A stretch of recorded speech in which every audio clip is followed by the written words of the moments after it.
Alrighty then, ladies and gentlemen, boys and girls, people of all ages and background, welcome to this broadcast here. My name is Nami, and we are going into the NECC Activation Overwatch games. Tonight, it's going to be Cleveland State University versus Stevenson University. Both teams are geared up and ready to go here on the first map of tonight, which is going to be Lijiang Tower. Now with this here, we're going to be seeing a strategy on both sides. One of them's looking for rush, changed over to dive, while the other's looking for a brawl poke.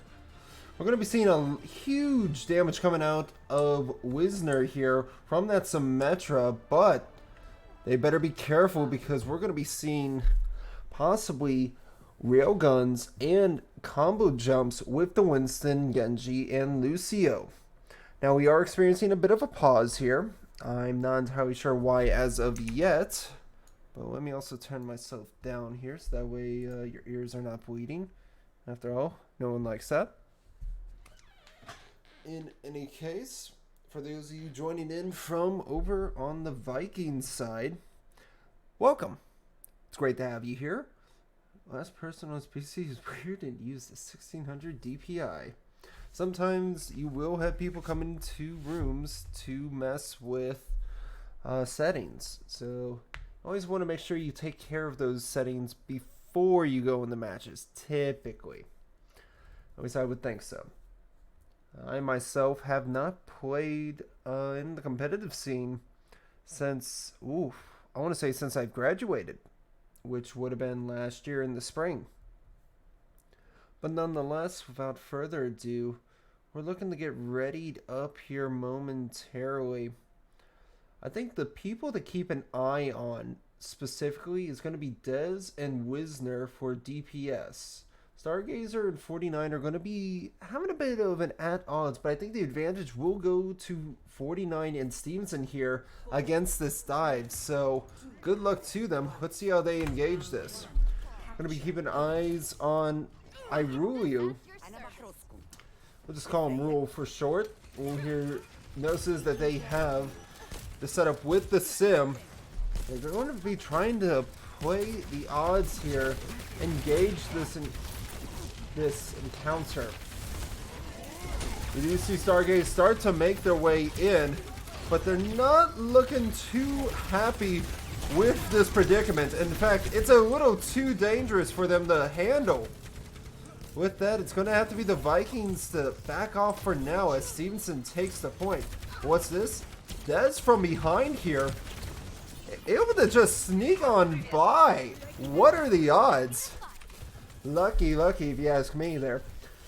With that, now they're going to be swapping over to the Zarya and more than likely going to be taking towards the White Room, which is the rear site part of the site.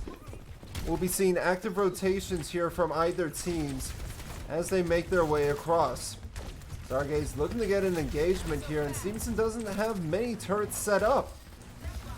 Although they are in position, they're not really doing a whole lot of damage. In fact, from the looks of this, it seems they're just trying to keep him at bay. Ty is the first one to fall. Ty Monster. That's going to be a bit difficult for them. The window activates, but we're going to be seeing some sort of value here, at least to hold them back. They're able to take out the Lucio to start, but without taking anyone else down, it seems that the Vikings are going to be able to regroup here before going in again. Got to keep an eye out for this pulse bomb here. They're ready and waiting. There's the beat with the pulse bomb. Does it get him? No, it doesn't, unfortunately.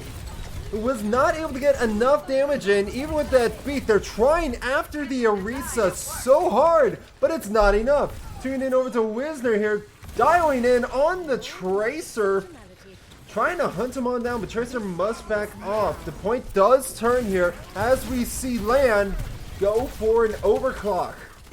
Looking to find some shots here, but it seems like they might get shut down by 49 here if he can focus the fire. But it's going to be the Vikings that clean up shop here as Stevenson now has to reset. With this, now Stevenson can either change their strategy or just try to keep rocking what they have. We do see that 49 has the Javelin Slam, as I'll call it, as well as the Barrage. The Lucio goes for a boop, not able to find the value they're looking for here. It's going to be up to Stargaze here to try to get some damage. Slam comes on out, not finding really anything in terms of kills. Quits, able to get the Barrage in, but finds no picks with Dez picking them off. It's going to be another cleanup here against Stevenson, who will have to reset. So now I believe Stevenson's strategy here may be to swap, but it doesn't seem to be the case here. We do see Neon ready to go with the window here. So if they can catch him out in the open, that's going to give him a huge opportunity.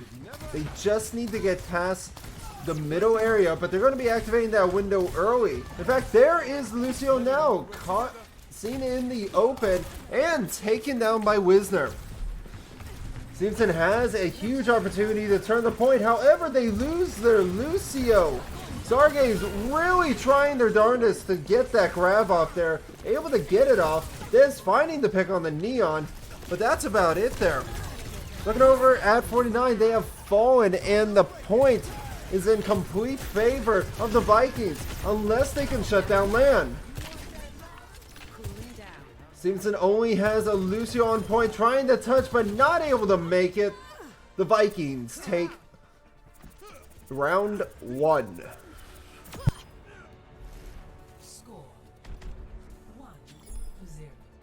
I do apologize if you see some frame droppage. There seems to be a bit of a lag going on, if you will.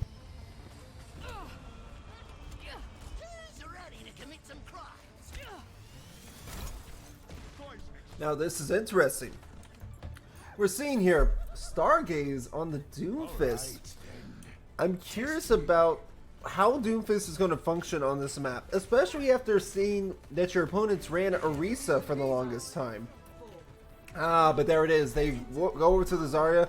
Let's follow Runic out of Stevenson's spawn this time around. Able to take the TP, and they're trying to utilize speed and efficiency. They're going to have to really take down Stargaze here. They push him out towards the main, but they're not really dealing any significant damage. Quits able to get that initial damage in, but it seems that the Vikings know better, and they're going to be zoning it out. As for Stevenson, their best chance is definitely to stick together, play a bit of the off angles here, and see how things will work out for them. Take a look on point. We'll be seeing that the first one to fall could potentially be Land, but Land sticks it out and is able to get the pick. Bap falling off the edge with Lucio gain not just one, but a potential second follow-up by Runic. However, Runic's not able to secure it as Lucio makes their way back up to the mainland. Stevenson's now being caught out in the choke here with Spam, as they're going to have to make their way towards the point to recapture it here. We will be seeing a swap towards a more brawly style, which can work as long as all targets are focused. I'd say their biggest obstacle here is either to get Land or the Zarya out of the way ASAP. An immediate window there, and grab as well. The beat comes out to save him from the pulse bomb. Land has activated the overclock, looking for some picks. Not able to find it quite yet as Stargaze goes on a rampage. Finding the first, second, and looking for the third. That's going to help clean it up there for the Vikings. 50% on the clock and ticking here. We're going to have to see Stevenson make some sort of adaptation. Wisner does have the wall coming up here, but it's going to have to find some real value going into this point. Otherwise, they're really just sitting back and constantly charging their opponents. I'll see the best course of action is to focus down the Zar. Sure, she's high powered, high charged.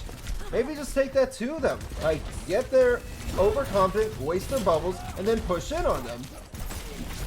Able to get that knife in was a great play. Now, can they get the follow-up they're looking for?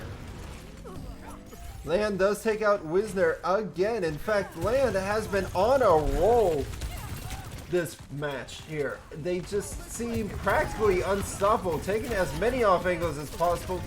And they're able to find 49, looking to get Runic, and they're going to be trying to follow up on whatever Stevenson has left.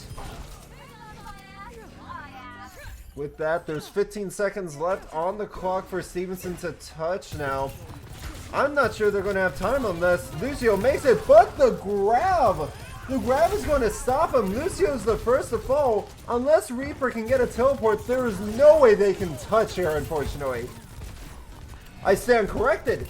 It seems that the Sim was able to get a teleporter around to get on point. At least enough for an overtime. Can Lucio make it, however? Not a chance. As map number 1 goes to Cleveland State University.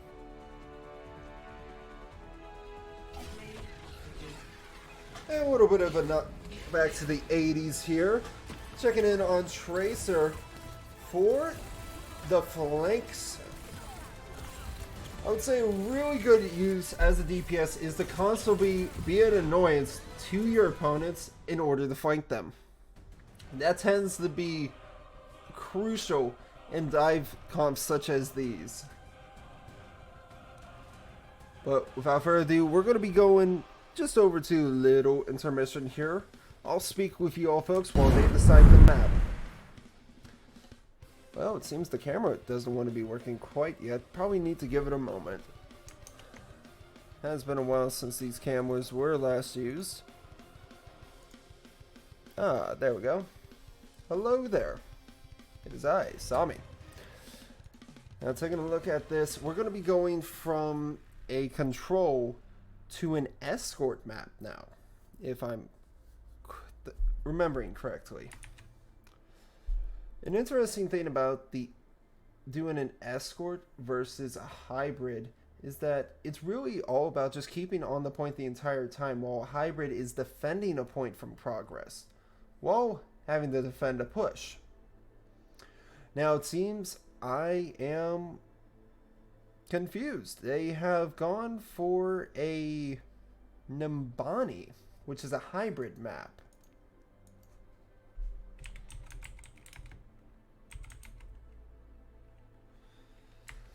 They have banned Dorado to start, which is interesting. So we're going to have to see what Stevenson actually decides for their map pick here. Now, the winners do get to pick their side, so keep that in mind. And since they get side picked, they can choose either attack or defense depending on the map. And with Dorado out of the way, I think Stevenson's strategy here is to get rid of their dive.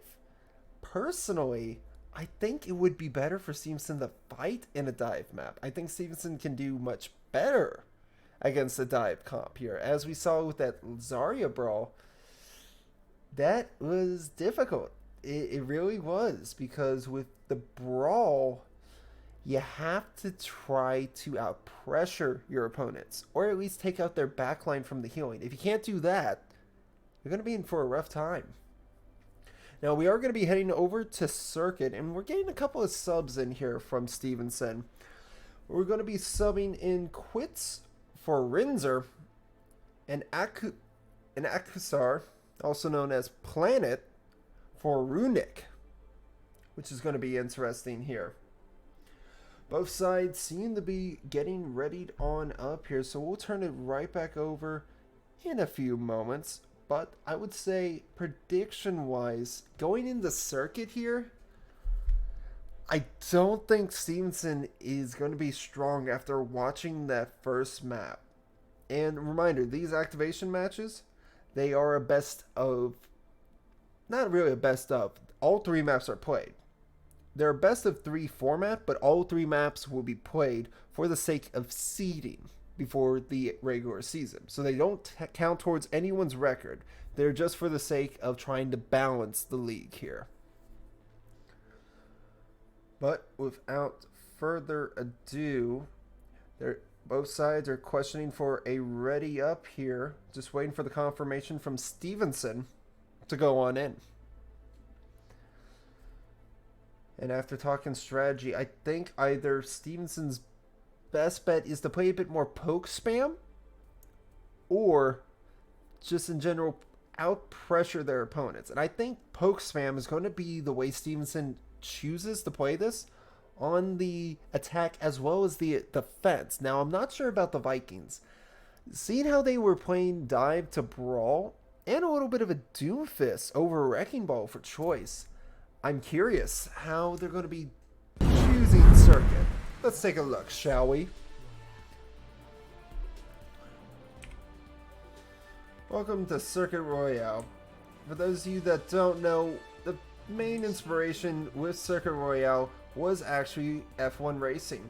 Because it's so big in this part of the world, it became a crucial map design when creating Circuit Royale. So we'll have to see here what both sides decide to work with. This is also, fun fact for you keeping track out there, the only playable map in the competitive and quick play pool that has a working piano. Paris used to be that map, but since being removed from the rotation, it now goes to Circuit Royale. And taking a look here, it seems we're also going to be looking for a poke on the side of the Vikings. However, they're going to be looking for more critical poke rather than spam light that I was expecting. Which is not to say that it's bad. In this situation, having snipers like this is actually very crucial. It works in your favor quite a bit. I'm not surprised either to see Dez on the Widow, because people that tend to play Tracer also tend to be the ones that are on the Widow. In fact, let's just take a look here from their perspective, seeing them right behind it. Has an option to shoot, but not today. We'll check in on Wisner, who's going to be also looking for the angle. They don't see him quite yet. They're looking for callouts here, but it's not going to be anything of value for them. We do see that 49 is actually taking a ton of space. He's forced the Vikings back. However, they did not realize that Stargaze was being pushed up against them. So now Stevenson's going to have to play it safe here, so they don't get caught out in the open. We do see that Land had to respawn after getting shot out by Wisner. So that was an impressive first pick for Stevenson. Now they're just looking for any more. Going to be seeing a potential jump shot there. Rinzer with the first, just missing the BAP on the next, but they should be able to follow up soon. Taking a look here from the side of 49, he has the high ground, Anakin, and he's going to try to maintain it as much as possible while Stargaze pressures the point. Wisner is definitely injured, and there seems to not making a whole lot of progress as they were looking for. Stargaze better be careful here, because Rinzer has that railgun and just needs to hit up. Beautiful headshot if it was going to hit there. So close. Just a hair off. And in fact, Stargaze has been moving into the back line, is able to get the assassination onto Wisner, which is deemed null by the res. Rinzer actually will be falling to the gravitational flux that the Sigma brought out, finding the quadruple kill with the assistance of Land. What a way to start the game there, I say. Now we're going to be seeing, in terms of alt economy, there is the Window, the Valkyrie, and from the side of the Vikings, you're going to have their own version of a Window, as well as Bob. Bob's going to be a great utilization here to stop the push, as Dez is able to get that initial pick. He's going to be looking for another one, despite the res coming off. Just missing Rinzer. In fact, Stargaze cleans up Rinzer. Stargaze is going to make their way on in now against the tank of Stevenson. The Mustangs really need to care for themselves here. Able to get it with the collateral damage of the self-hit of that rock. That is sometimes a little bit annoying, you have to admit. Getting hit with that from time to time, it just happens a bit too much. Now we do see sites are ready and available. They just need to be pushed forth with activation. 50 seconds left on the clock. Stevenson doesn't have a lot to work with. They do activate the window from the side of the Vikings, and they're looking for any picks possible. Window now goes down and Dying Monster almost falls. Looks like it's spelled thank you, Monster. Munster, excuse me. In any case, Munster's really trying to work hard to keep their team up while the Sigs duke it out. You can see like the awkwardness from Stevenson. They don't feel comfortable moving in. However, they're able to find that first pick onto Munster, and that's going to help them out to begin with Wisner finding the double kill cleanup. Looking for more. They are out for blood today. Not letting the Sig escape is the greatest utility they can leverage here. As for the side of the Vikings, they're able to get everyone but Stargaze back in time, who has the long spawn, unfortunately. For Stevenson, this is a great opportunity to take space and move this card. So with this, they're going to have to just regulate their ult usage here in order to get maximum value. Let's check in on Dez, looking for some shots here. Not able to find any thanks to the shields. Man, having some great push in there, and it's pure chaos on point. Looking at this here, we will see Bob's able to take out the Immor. However, Wisner's Bob able to find more, getting the double with Wisner on the triple. Dez making their way to escape, but it's not going to be their lucky day if they get caught out here. Stevenson just needs to push a little around the corner to catch him, but it's not going to be happening today. Is really trying for a shot, not finding it. And now we do see the swap, not the swap, the play with Zen here. They did use the Transcendence for this push, and they're looking for something more. We do see the overclock activated from Rinzer. They just need to get rid of that Immor and follow it up on this tank. The Zen almost falls. Dez able to find that first kill there. Looking for a second. Able to find it. Just needs one more. But it seems that it's already cleaned up for the side of the Vikings. Vikings are going to be making their way up here, trying to see what they can kill. And actually, oh, this is a weird angle. I would have not have thought of this angle as Widow. It's a good angle. It's one that you don't really see because you expect the Widows to be up by the barriers. Almost having Rinzer, just missing the headshot. And now their position has been given away. They're looking to shoot even through the cracks. So dastardly. What's this? It seems Irule has fallen. That's a great pick for the side of the Mustangs going into this. As Rinzer able to get the off angle.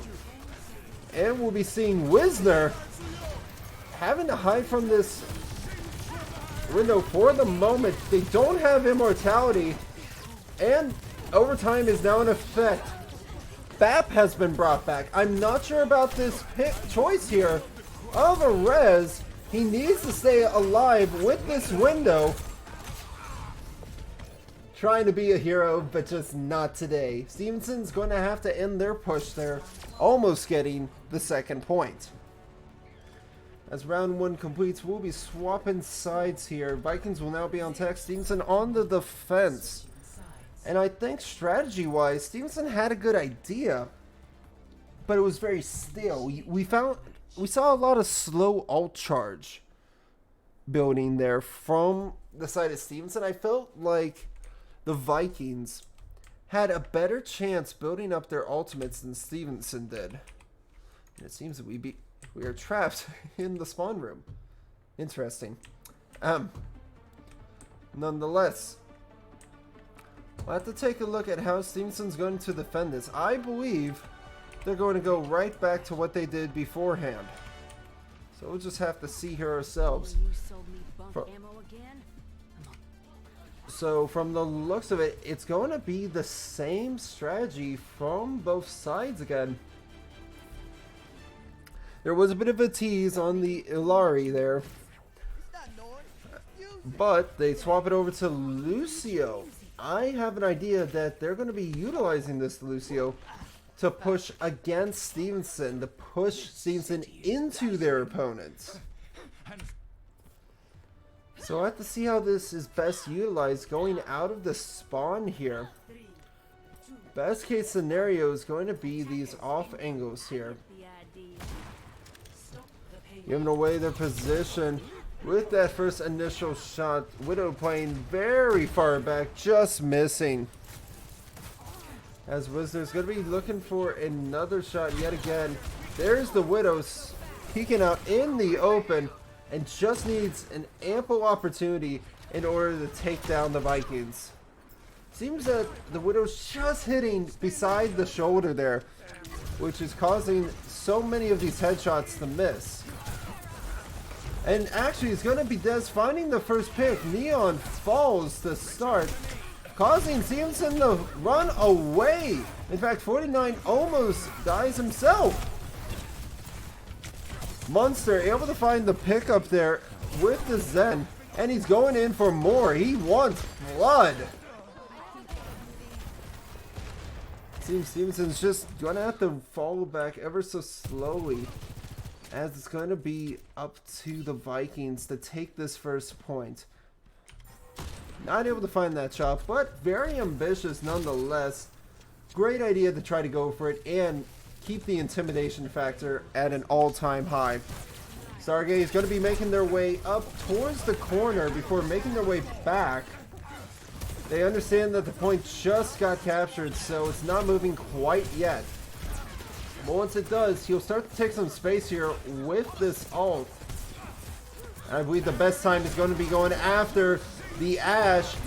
Not a chance! A rock from down under is going to be from 49 before getting shut down himself by iRule.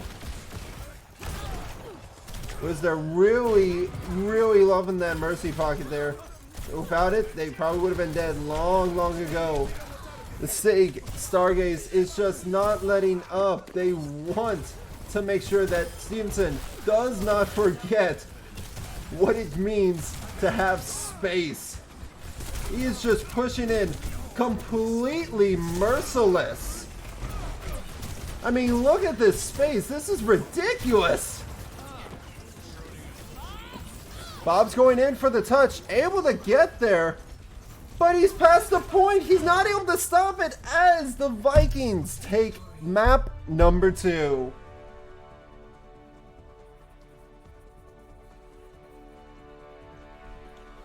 Wow. And who would not have thought it would be Stargaze here? I mean, Stargaze made their way in, had so many great plays. I would not have considered this one, but it was the first one. Able to get that quad with the assistance of the 5th for a team kill. Some great work right there. But now, ladies and gents, we are going over to push. Yes, you heard me right, push. Push maps are new to the game. Not as new as Flashpoint, but they're one of the newer modes since the removal of 2CP. For those of you that don't understand what push is when you have an object in the center, specifically a push robot, who has to push objectives to end goals. Whoever gets it the farthest by the time the clock runs out, or to the very end of the goal, wins. And it's 10 minutes, so it's a long time. No side swapping, no nothing. Just pure push. So it's all about alt management and picks as well. If you're able to pick people off before a fight can even begin, you're already winning half the battle. It's really crucial to be able to get these picks off. So, question is now in the Vikings' court as they get the choice of banning a push map before it is decided by Stevenson. And it's going to be New Queen Street that gets banned. Interesting. New Queen Street is the Toronto map, for those of you that are not aware of it. So that leaves maps such as Colosseo, Parissimo. And we're going to be seeing Runic subbed in for Akuzar. So our Mercy player we saw from the side of Stevenson is going to be subbed out. And it's going to be on Coliseum. Now, one thing I am looking forward to is that we might see a bit of a Ram. We might get to see Brawl. I've been really hoping to see some Reinhardt gameplay for a while, but I know that's not the strategy from either side of these teams. Given how they've been playing, we've been seeing the Sig, the Orisa, the Zarya, the Doomfist, and the Winston. Like, what they do is not really cut and paste Brawl, so to speak. I'm trying to find my words here. What it is they try to do is make their way on in. Hello, TNT. Nice to meet you. Yes, this is I. This is me. Nonetheless, it seems that sides are going to be rating up. We'll get you guys right on in as the map loads. I think strategy-wise here, I get the feeling that they're going to pull out the Zarya again. I get the feeling Vikings are going to bring out the Zarya once more. It's okay, but I don't think it's the best, because with Coliseum you have a lot of long range. So heroes like Ashe work very well. Hanzo, Spam, Torb, Soldier, Mercy, as well as an Ana, even Bab. Like, all these heroes tend to do well. And if you really do want to force a brawl, use a Lucio. Lucio will help you so much with these pushes. It seems both sides are ready, so we're going to get you right on into it. Have at thee, and let it be a good one. Welcome to Coliseum, located in Italy. The map, as you can probably guess, is inspired based off the Roman Colosseum. They tend to have Circuit Maximus chariot races as well as gladiatorial battles still in this Colosseum.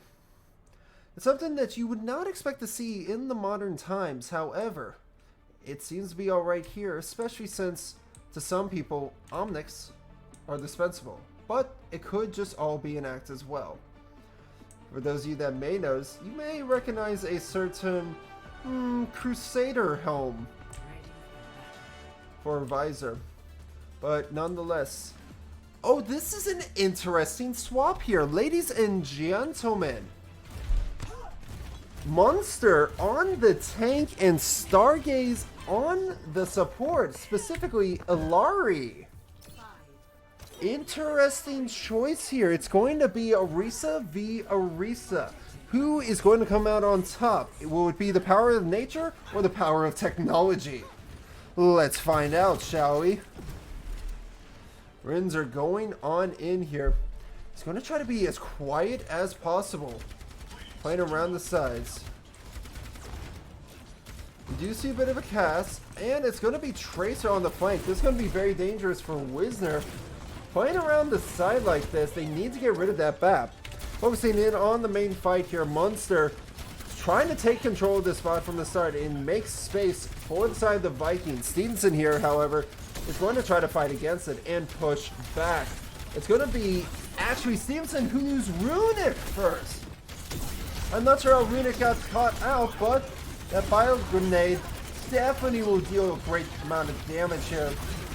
Stevenson trying their darndest, but they're not able to survive, as it's going to be the Vikings that take the lead. Dez has space made thanks to being on the Genji, taking the high ground with the assistance of Stargaze.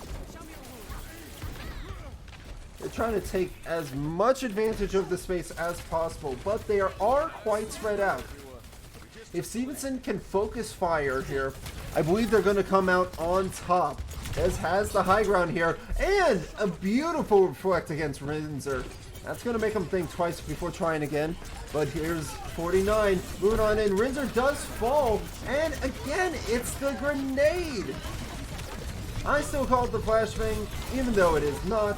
That grenade just does not let anyone escape. Think of it as a sticky grenade. As soon as it gets near you, it's just right there on top of you. So now Stevenson is playing very back. but we do see almost all ults are completely available for the side of the Vikings here. And Stevenson's going to have to try to work some magic with this window coming up. But they're starting to take the point. Stevenson has to start to get on. Wisner does fall. And it's the high noon that's been activated. Not able to find anyone as Genji looking in their backline. Tuning in back onto the point. We do see 49 has fallen, allowing for the point to be captured here. And Stevenson's going to have to regroup. Now what's this? Wisner. Pulse bomb in hand. Has to get around the side. I believe their best target here is going to be Alari, so that Alari cannot utilize their sunburst. Window has been activated here from Irul, and they're looking to just out pressure the side of Stevenson. Another nade going on in, not hitting this time around, but given it, they are quite scary. The pulse comes out, not able to stick their landing. Neon trying to stay alive best as possible as Wisner has fallen. Stevenson looks very, very separated here with the beat drop coming in. Able to keep teammates alive, but I'm not sure if utilizing it here was the best idea. That hindrance onto Zarya stops him from getting back to the spawn in order to heal up. And this looks like it might be a quick one here. Stevenson really in the runners here. It's going to be up to Wisner to potentially touch. It's not going to be the touch there. Stevenson is being held in the spawn, and it's going to be the Vikings that clean up the rest of this match 3-0. Well, ladies and gentlemen, that was a very, very quick match. In fact, we may have time to go over to the club team, so please stay tuned, and I'll be right with you all.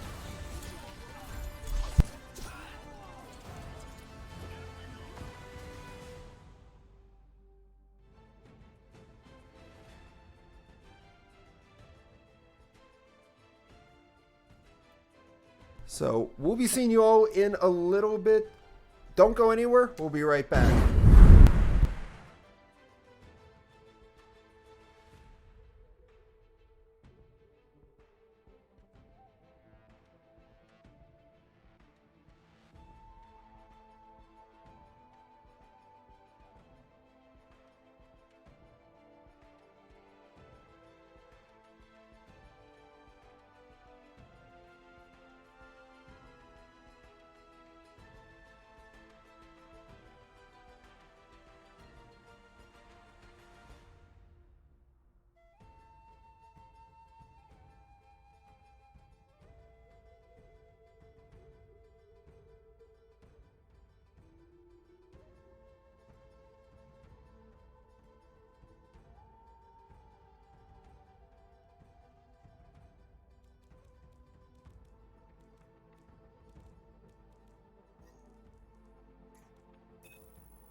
Alrighty, ladies and gentlemen, enough of the music here. We're here for some Overwatch. Welcome all you lovely gents, and I don't know where I was going with that. Just welcome, ladies and gentlemen, and all who identify as you do. This is the Club Stevenson versus Kings College. Now, it's going to be the Monarchs versus the Mustangs here, and we're going to be seeing Brawl versus Poke. So this is going to be an interesting setup. Let's take it from the eyes of Stevenson here. We'll tune into Runic, who was just playing in the last match sub, believe it or not. You're allowed to play up in this league, but you cannot play down. In fact, looking at this, not Y2K has started to roll on in, looking to go for the swing here. But against this spam, you either got to play fast and hard or just play back and poke. And it seems it's going to be the latter here, as Stevenson has not taken the point. It's going to be the Monarchs that are in control first. Reinhardt's going right on in for a charge, but not going to commit to it. A hook just barely misses from Minaj. Minaj here is looking to get this Bastion, and the Reinhardt unfortunately gets hooked out, but saved by the Lucio with the Mei. The Hog's not looking in good condition with Alari. Now Junkrat having fallen. Bap is the only one left alive. Hog trying his best to stay in the fight. He needs to help them stall as they're able to get 31% on the board. A great first hold there for the side of the Monarchs, making their way in onto this point. Let's take it from the eyes of Cold here, who did unfortunately get pushed off the map, but was dealing so much damage against the tanks, they were not able to make their push in there. Taking a look here, we do see they go for the high ground again. I find this a bit strange. It is good to get through the choke, but what's this? Alari already with the ultimate available, as I try to find up, excuse me. May just able to save themselves with the heal up there. And believe it or not, this Alari healing is huge. Hog tried with the whole hog, but it was not the right time, and they were so low and just caught in the open. It was devastating. Reinhardt here, not Y2K, moving on in. They want the Bastion, and they know it. If they can get it, they can actually do boop off the map, but they are going for the confirmed kill. Both these teams look quite even. I think the strongest strength, however, for the Monarchs is to outmaneuver Stevenson as well as outspam. If they're able to catch Y2K out, not Y2K, excuse me, in the open before they have time to react, that's going to be their ticket to success here for this point. Let's take it from the eyes of Sleepy Bear here. Bastion coming in with the ult. Marking 1, 2, and 3. Able to find a kill onto Lucio. Junkrat moves their way on in. He has to watch out. He's getting caught into the freeze, and they're just trying to stop this Mei from finding any value. They do just that by being able to push her back. Thanks to Junkrat with the assistance. Colt finding the pickup onto Mei there, and Bat just needs to reset. With that, the Monarchs are able to flip the point back into their possession, as it's going to be up to Stevenson to make a push with 4 ults on the board. It's going to be imperative for Duck to hit this tire here, and I mean it. So let's take a look how he's going to react as they make their push in here, shall we? Stevenson making their way towards the point. The Shatter is ready. It has huge possibilities here, but they need to get closer. A great window coming out from Sleepy Bear here in order to dissuade Stevenson from making their push in. As long as they can keep this spam up, the better. But what's this? We see CJ coming in with the triple. It's not able to find any value, but the Shatter does not make it. It does not come off. Menge able to shut him down with Colt on the assist. However, CJ is going to town thanks to this window before getting eliminated by Menge. These tanks are just wrecking havoc, specifically the Bastions as well. They are really setting their team up for success. It's looking a bit dire here. Stevenson does not have much time, and this means great things for the Monarchs.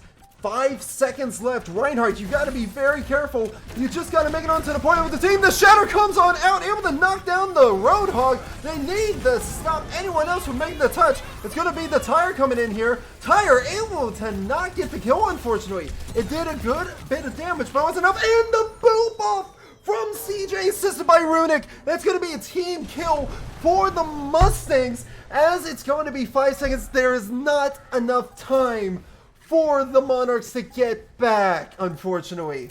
But what a first round. Now, to give you guys an idea of what we're looking at here, I did a little bit of a profile peek before we went into the match. Our last match is that we casted here, which was the Vikings versus the Mustangs. They were GM level. Now, this is more silver, just about under gold. But I love the excitement, the flip, the action pack that you get to see from it. It's unpredictable, and that makes it so much fun. And a little fun fact for you. They did an analysis of what the rankings of each of the Overwatch heroes would have been in the cinematics, and they determined them to be about gold, believe it or not, based on their movement and decision making. So this is about real action Overwatch right here. I'm talking like top tier cinematic gameplay. And I couldn't be any happier personally.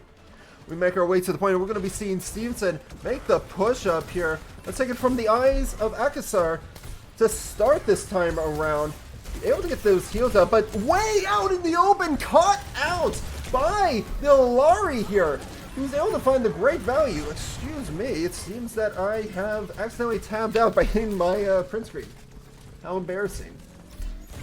Did you see the Reinhardt has backed off after they lost their Mei and Bath, so Stevenson had to give up the point to start again.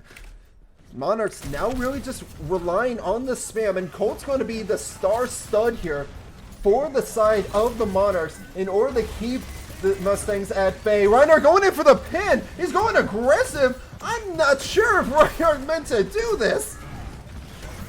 It's kind of like watching it in. Reinhardt, where are you? In any case, too much sidetrack. We do see Duckhead's fallen, so that's gonna, as well as Sleeping Bear. That's 2 down. They try to knock back the Rhine.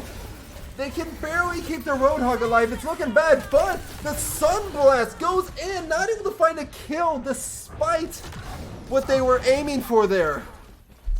I love the ambition, but not really a great time to be activating that, unfortunately. We'll be seeing here that Stevenson's able to flip the point only at 40% this time around. A little later than the first point, but that just means all the better for the Monarchs to have a chance to get it back. But Colt gets taken out from spam, coming out of Legend. That's a bit rough to have. We will be seeing a rotation now. They don't have their Bastion around yet, so I'm not sure if this is really the smartest thing to do, pushing in this aggressively without one of your damage dealers.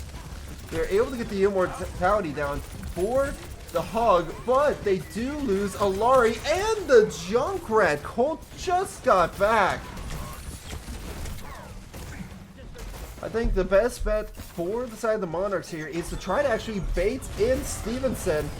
They're not letting that Reinhardt escape, but another sweep, and Anti comes out. Roadhog has fallen.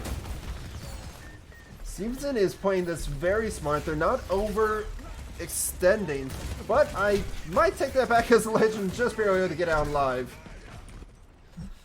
Really something you gotta be careful about overextending like that. Now we do see Colt here. Colt is actually playing an interesting strategy on the flank, able to get that initial burst off and escape with the wall. The Rhine is caught out in the open with the assistance of the BAP, but it's going to be the Mei coming in here. Legend with the Blizzard, able to find that pick onto the Bastion. Making the turnaround, looking for the Junkrat. Window comes out. I feel like there could have been a better opportune time for this. It is the very last moment, so they have to use what they got. But unfortunately, it doesn't seem to be enough here. We're seeing Doomfist rock and roll on through. And in fact, I was going to say they had a chance. They had hope. Junkrat able to just touch, but not able to get onto the ground in time to activate their tire. Lucio's on, but is it going to be enough? Tries going running around, but that's going to be it. Map number 1 goes to Stevenson University.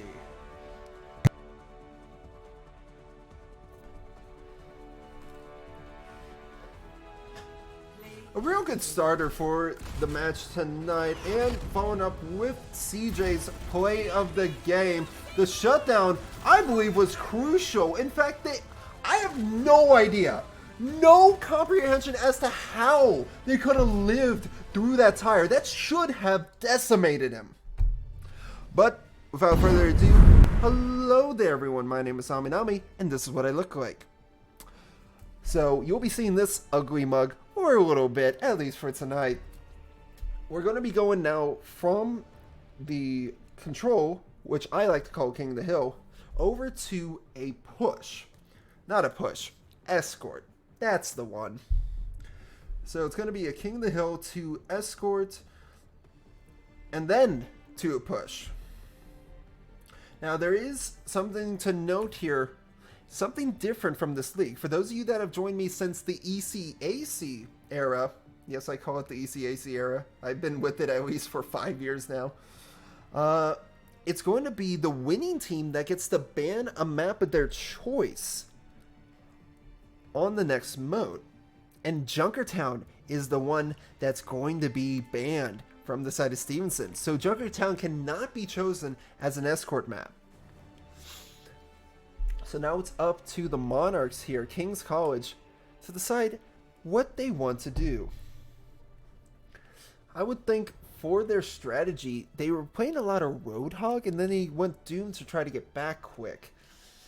Not too sure about that. I probably want to see a bit more of their dive against Stevenson if I was on Monarch. I'd like to see how that worked, because Doomfist didn't really get focused down at first until overtime, but at that point, everyone's focusing as you trickle in. Unless you can get a pick, you need your team to follow up with the dive there. And I don't know what exactly I was seeing, but I was seeing Bastion and Junkrat. A lot of spam, right? So you need a bit more of a frontline character to help you out. So if you're tank in this case, which would be Menej, still working the names. If Menej can play maybe a bit of a Zarya, Sig even, I think that would help your team out better. We are going to be going to Route 66 as chosen by the Monarchs here, and I think this is going to work in their favor a lot better. However, they must be wary of Stevenson, because Stevenson's brawl moves fast with Lucio, something that I wasn't exactly seeing with the Monarchs. So I think that's going to be their strategy to change up in order to have a better chances at success. I don't want to say one team or the other gets wins outright, because anything can happen in this game. So only time will tell as we play the games. There's going to be no subs from either side going into this, so just a matter of moments. I think they're going to be raining on up. It's going to be the Monarchs ready now, waiting on Stevenson. Now, once again, I do want to say thank you, everyone. And yes, I'm looking over here because that's where you are, chat, and that's where you are, camera.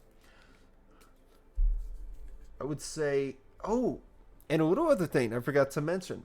The funny thing about being the winning side for a map is that not only do you get to ban a map, you also get to pick your side you start on. So Stevenson has chosen to go from defense to offense to start.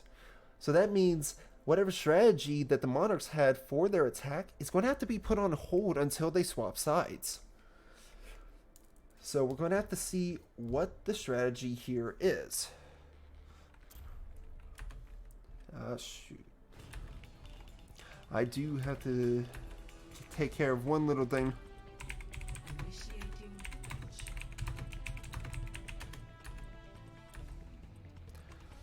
In any case, let us take it right on over. They're going to do a quick little pause because there's a bit of spec changes that needed to be altered that didn't get addressed prior to the map engage, but we were able to catch it quick, so that way nothing was revealed, nothing was shown, everything was fine. Oh, thank you for the drink. I only have so much things. In fact, funny little thing, my coworkers went and got me a birthday present. Yes, it is going to be my birthday tomorrow. In fact, on the 15th I turned 24, but I showed up to my desk today, and right there sitting in front of me is a little goodie bag. It has a little balloon in it, It's got a card as well as 2 bottles of Gatorades. So I've been really enjoying today so far. Even got to go to a picnic. Life's good. Now we'll be seeing here. It seems that they're doing the exact same comp strat here.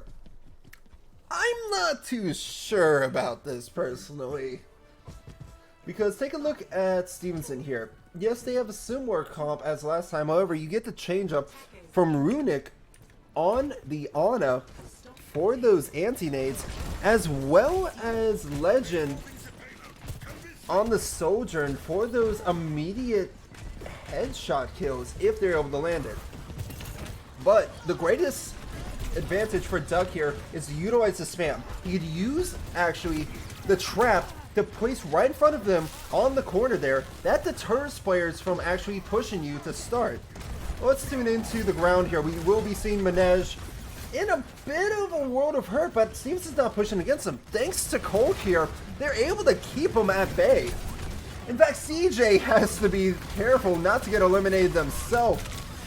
But Colt's just not able to get the right position they're looking for. And Reinhardt is in the back line. He's able to get the first kill and is trying to follow up on this Junkrat. He is surrounded by enemies. Y2K, she is going right on in. No fear. Look at those eyes. Not a care in the world. Shatter is online already. They were building that all charge. The Vap's going to get out by the skin of their teeth. I stand corrected. Sorry, Bab. Curse of the Caster has been activated, and therefore you must forfeit your life. I don't make the rules, Yu-Gi-Oh does. That's a huge anti, denying the selfie, Olari. Take it from me. Just run. Run and regroup. Your best strategy here now for the side of the Monarchs is to utilize this high ground. Stevenson cannot get up there like you can. So if you can get yourself onto the high ground, you can actually spam them down from being able to find the value they're looking for. We'll be seeing here that the rest of the Monarchs are starting to come back now from the longer spawn. Reinhardt's going right on up. Rein! And they're able to get the trap on. They just need the spam line out and actually push them back. But watch out for the Bastion! That's gonna smart. CJ almost going down themselves. There's still about 4 minutes on the clock. We will be seeing the Sunburst hit first. Able to get a kill. Followed up with the double from the tank. And Sleepy Bear cleaned up that triple. Reinhardt's able to get out with their armor on. But they're going to have to regroup. So finally, we see a stop to the Mustang's push here. This is great if you're a Monarchs fan. For a Mustang, it may be a temporary measure.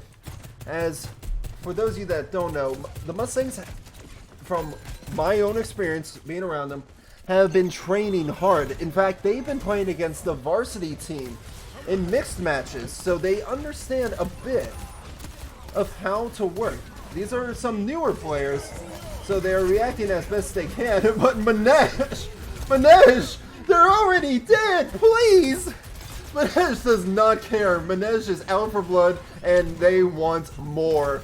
Just missing the hook onto Legend, but they're going to look for that Bastion. They're able to get a great secondary shot on the dome, and the hook! What a beautiful hook! Legend really has to play it safe here, otherwise they're just teasing to get eliminated. In fact, I'm surprised Colt hasn't given them the attention yet. Doing quite a bit of damage as Manege falls to CJ. Going to be looking at potential overclock here. I think it's time for a tire to be coming out from Duck, if they can utilize that. Here comes the tire. Tire going on in. Almost kills the Reinhardt as well, but Stevenson just keeps pushing. What's this? Sunburst has been activated. It's built up, but not able to get that detonation off. So it's going to be Stevenson holding just true. The Bastions are able to create space, but not in time to help Manege. That might have been better saved What a beautiful sleep. In fact, we're going to be seeing Bap go in for the kill. Bap is bloodthirsty. You got 3 minutes and 30 seconds on the clock. That's about that's actually an average time you'll see in competitive as well as pro play going forward. And Duck had a beautiful elimination there onto Legend. We're going to be seeing the ult coming on out from the side of CJ. Not able to find any picks, but they are going to burst down everyone who's caught out in the open. Vap just barely able to stay alive. Akasar really needs to play it safe. Not Y2K is going to try to make a push past this window here, I believe. But that's not going to be the case. Instead, they're just going to sit back and try to just regroup, get away, let it just take its time down. Nano is ready, and anyone can use it here. It's going to be the greatest thing to have it for anyone who's at low health. The window as well, able to provide amplified healing for the side of the Mustangs. Hog is trying his best, but he just cannot stay alive against the Antis. Truly destructive. Oh, Junkrat. We will see a swap onto Lucio from Sleepy Bear, but you also have a Kiriko here. I'm not sure that's actually the greatest follow-up on both. Tire coming on out. It's looking to get some value here. Climbing up the wall, able to get a double. Way to go, Duck! That's going to give you the space you needed, and the follow-up on the whole hog eliminates Y2K. Now, personally, I think that was a bit of overkill, but they were already going in, and they wanted to secure those kills. They wanted to secure the point, and they were able to burn away 2 minutes off that second point objective time bank. They pull in the Reinhardt, but he gets booped away by their Lucio. And what's this? On the flank, we see an overclock has been activated. The Shatter comes on out, able to knock him down, and looking to get the Junkrat around the side, just playing right around Rosie into a projectile. That's going to be the cleanup there, unless Bastion hits every single shot to get him off point. He's able to get the BAP. That's actually a big pick. Unfortunately, Lucio can't stay alive any longer. However, it is 1 minute and 1 second on the clock. For all things considered, and truly, don't take this any other way, all things considered, that was a great hold from the side of the Monarchs there. To be able to bring a time bank down from the 5 minutes, 4 minutes, down to 1 minute. That's pretty darn good. Things were, I'm going to be honest, things are looking quite rough, but not impossible. There's always a chance for a comeback for either team to take advantage of here. So it's going to be up to the Monarchs to try to play these off angles with their hog type of comp. They had some great hooks. They kept hooking the Reinhardt into their team. But in the last instance of we saw a hook, it got booted away. And I think if Lucio was actually on the other side of the Rhine, booping him into the Monarchs, they would have secured that kill. With the pressure, they would have just poured into Reinhardt. I mean, I'm a Reinhardt main myself. I love playing Reinhardt together. You hook me and put me in the center of your team, forget it. I just got to clock out. I am done. There's no way I survive. Unless by some chance or miracle comes down upon me and brings me a nano or a cleanse to get me out of there ASAP. Even a Life Weaver. Life Weaver would be my only get out of jail free card. I'm getting so worked up about this for nothing. Nonetheless, we will be seeing Colt actually go over to the Soldier, and Duck is now on the Bastion. Intriguing. I like your bananas. We're going to be seeing over here on Stevenson, Soldier matching up against the Soldier. That's actually not a bad matchup, all things considering here. If anything, you need to be careful with your angles, and you have better healing capabilities than the Soldier, given that you're able to hold your ground. Now, I believe Minaj needs to actually focus their hooks here on that Bastion, on the high ground. If they can hook him down, that's going to be a bit of a deterrent for Stevenson to utilize their distance.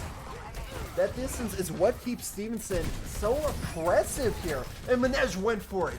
Good on you for trying it. It's just a bit too far away.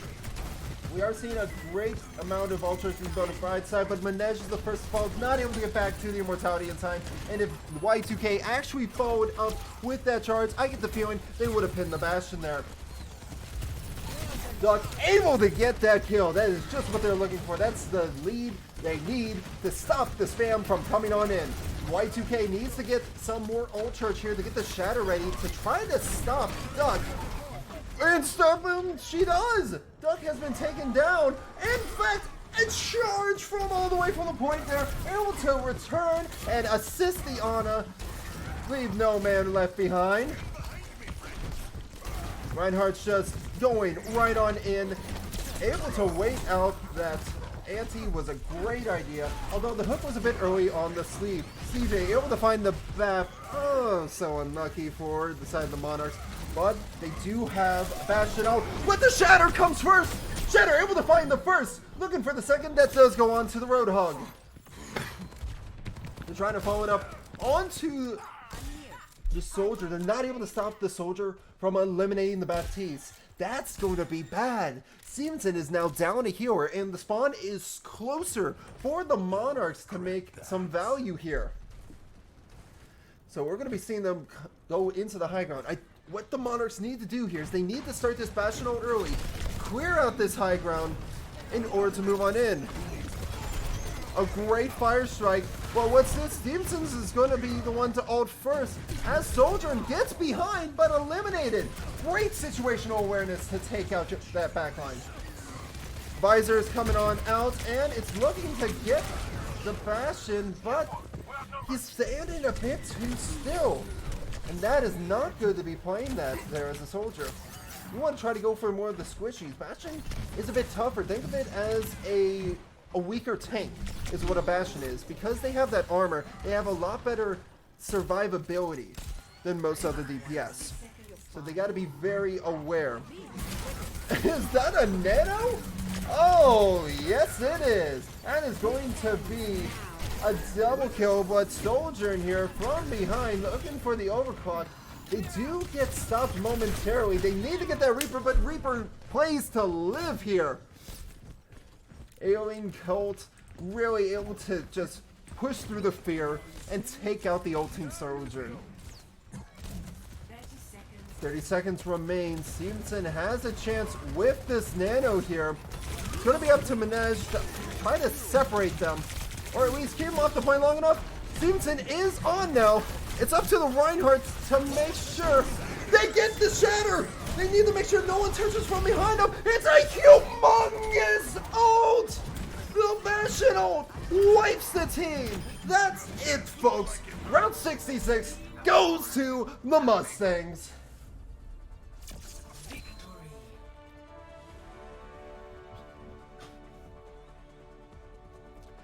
And with that, map number 2 in the Mustangs here, but let's not forget, everyone, we play all 3 maps here for the activation matches. A beautiful setup. You just do not be on the other end of that artillery. Oh my word, how devastating. But we now go into a push map. Stevenson has the choice of their ban, as well as their side pick, while the Monarchs get the map choice afterwards. This Hog. The Hog is doing some great pulls, but the hard part I'm seeing here is the self-sustain. You're not seeing a lot of movement from either side. You're getting to see a lot more vertical movement from Stevenson. I'm not seeing too much of that from the side of the Monarchs, and I think that's hurting them. I mentioned it earlier on the second point that I believe if they were able to get high ground, they could utilize it a lot better than Stevenson could. But instead, what we saw was the Hog actually took advantage of the hubris that Stevenson had while on the high ground on second point of Route 66.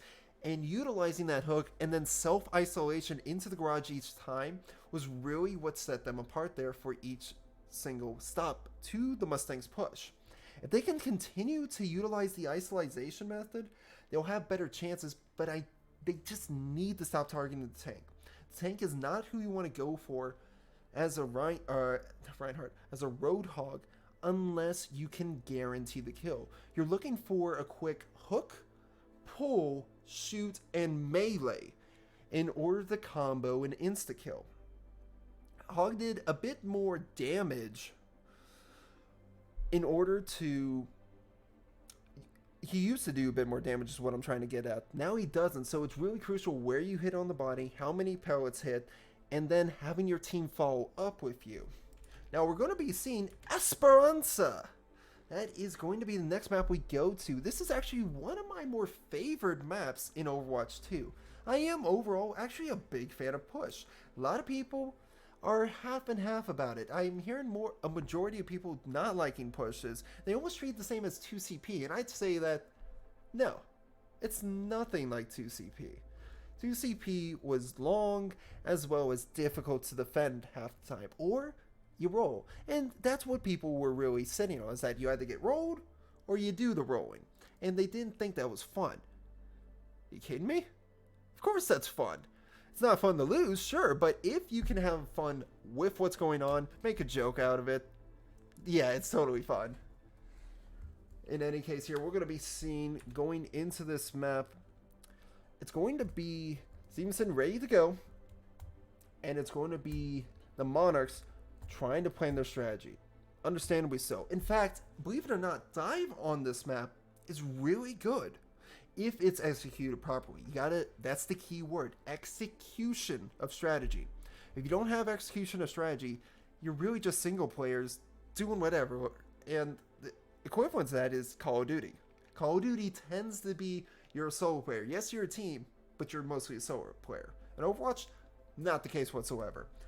And even stopping the shoot is also not the strategy compared to CSGO and Valorant. It's a little hard for people to break the habit at first, but once they learn and to shoot and run, they're able to utilize it into other games somewhat. Some more than others, depends on the game. But let's go right on into it. Welcome to Esperanza. I don't exactly know where this is in the world. I want to say, it's hard for me to say. Part of me is thinking Argentina, but I feel like I am wrong in that aspect. But it's a beautiful map nonetheless. I mean, I love the liveliness, the lighting, the environment, the nature, as well as the, I wouldn't say rigidness, but just the culture you see in this map. It's just French kiss, if you will. It's going to be a brawl once again from Stevenson, while from the side of the Monarchs, same strategy. It seems we are going, both sides are sticking to their strategy and they're going to keep running with it. Objectives have unlocked, and let's take a look. Actually, from this time, let's tune in to the Ana. I think our Ana here, Sleepy Bear, is going to be the one that will give us the best expectation around going into this match here. Sleepy Bear has a perfect position here, staying right under the bridge. They cannot be pushed against, and they have the range to escape. As long as the team stays in sight lines, they will be just fine. No! CJ, no! CJ, legend, take out the DPS from the get-go, and here comes Reinhardt! Reinhardt in the back line! Reinhardt doesn't care! Reinhardt's going through! Reinhardt! That was quick. I mean, whew. That escalated from 0 to 100 real quick.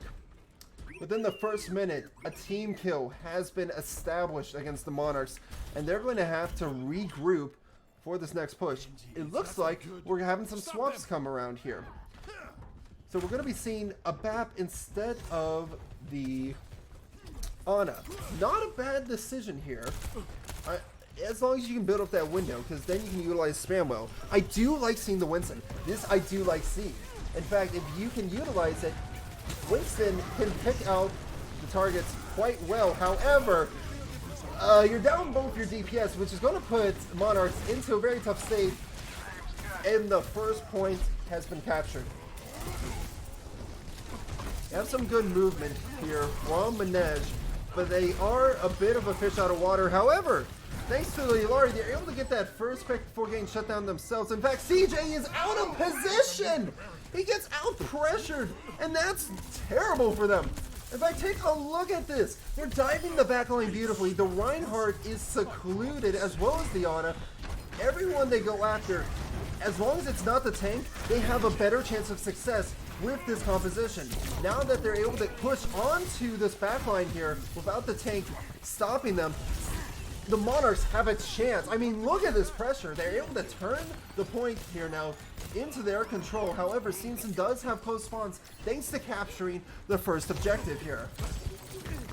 Legend here just sitting in the back line, dueling Sleepy Bear. However, it doesn't look like they're about to win. Legend's eliminated!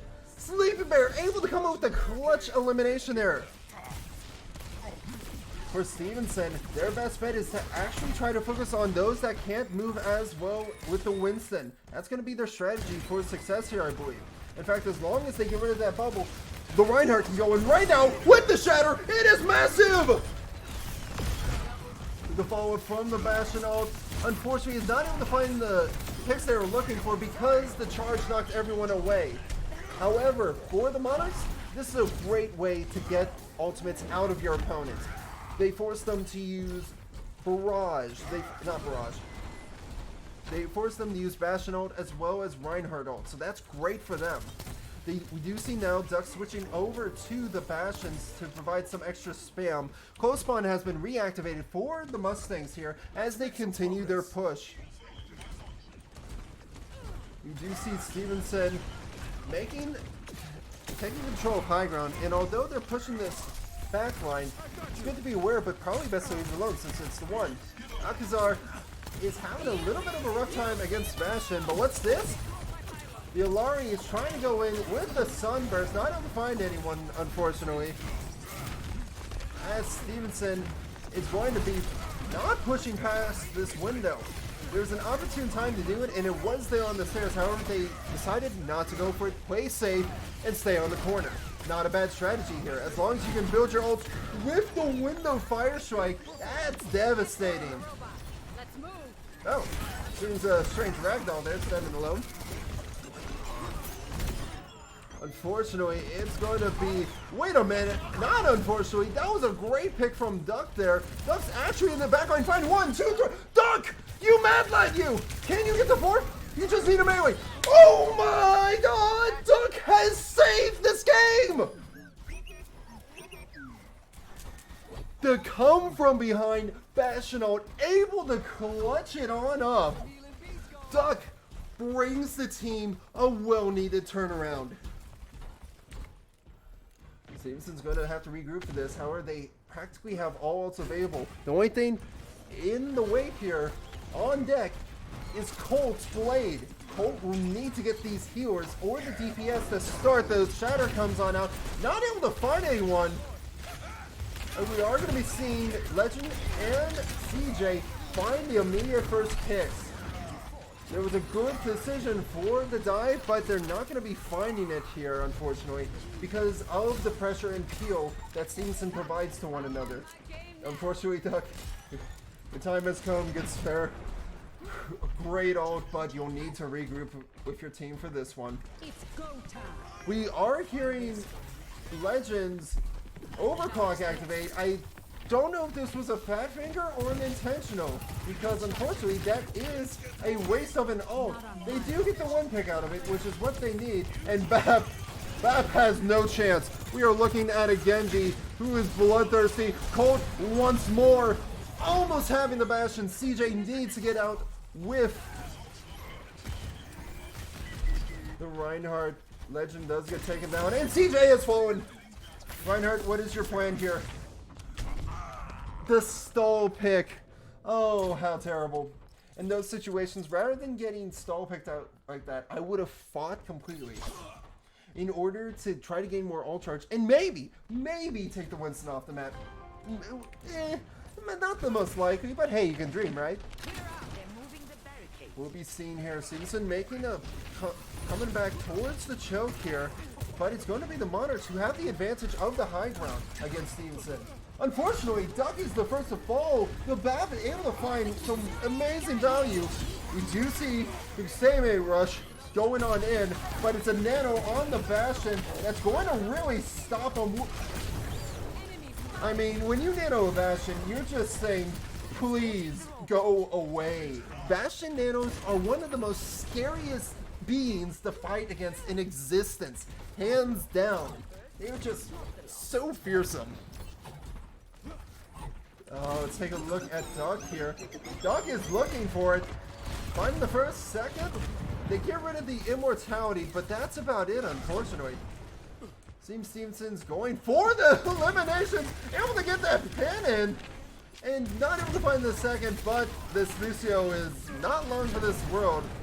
Playing so close, and the beautiful sleep from Runic. Straight into the front line here as we find the Kiriko falls first, as well as the Bastion. Winston kind of flailing around at the moment, but they are target focused, which is what you want from a tank. Unfortunately, they don't have the follow-up they need here. In such instances, seeing a Reaper is actually a terrific idea if you cannot help dive enough, because just pure damage alone, you're able to just really give people a hard time. Seeing a bit of this 1v1 here, tuned back into the main fight. It seems to be just pure chaos going on right now. Stevenson took it to the high ground against them. It's trying to stop them from really getting any push. Tried to go for the bait against the charge, but it did not work in their favor. Just escaping the shatter, but not enough in time to get that assistance from the beat. We are going to be seeing here window come on out. And it's going to be towards, excuse me, a little bit of a camera rock, my bad. With that, Stevenson University takes map number 3. Thank you so much for tuning in. I mean, we had great plays from both teams here. Yes, Duck! I mean, how can Duck not get this? This was the most clutch up of a play I have ever seen. Like, just one of the greatest values ever. Just getting that 4-man kill. Reinhardt not even able to follow up against that. Like, that was pure artistry in the making. Love to see it there. But we are going to go back to another intermission here. I believe it is going to be time for the varsity to play again in just about 14 minutes. So I'll see you guys real soon. And don't go anywhere. See ya!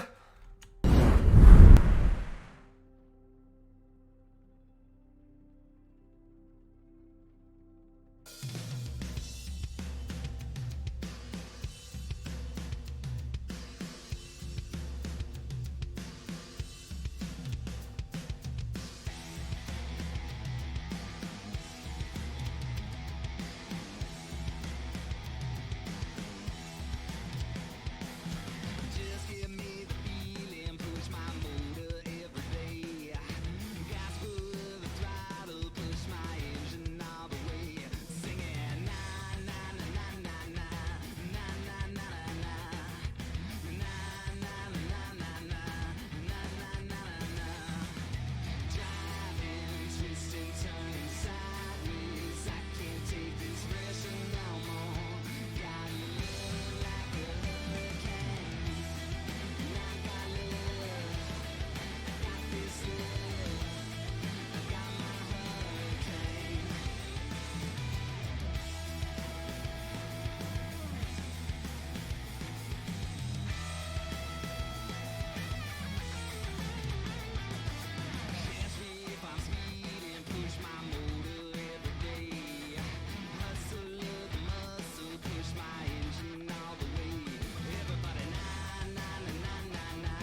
twisting, turning sideways. I can't take this pressure no more. Gotta live like a hurricane. And I got love, I got this love, I got my hurricane.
YouTube Premium is ad-free YouTube and YouTube Music Premium.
When it comes to citing sources,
With YouTube primetime channels, you can watch Paramount.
AutoNation will...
Alrighty then, ladies and gentlemen, boys and girls, people of all ages and background, welcome back.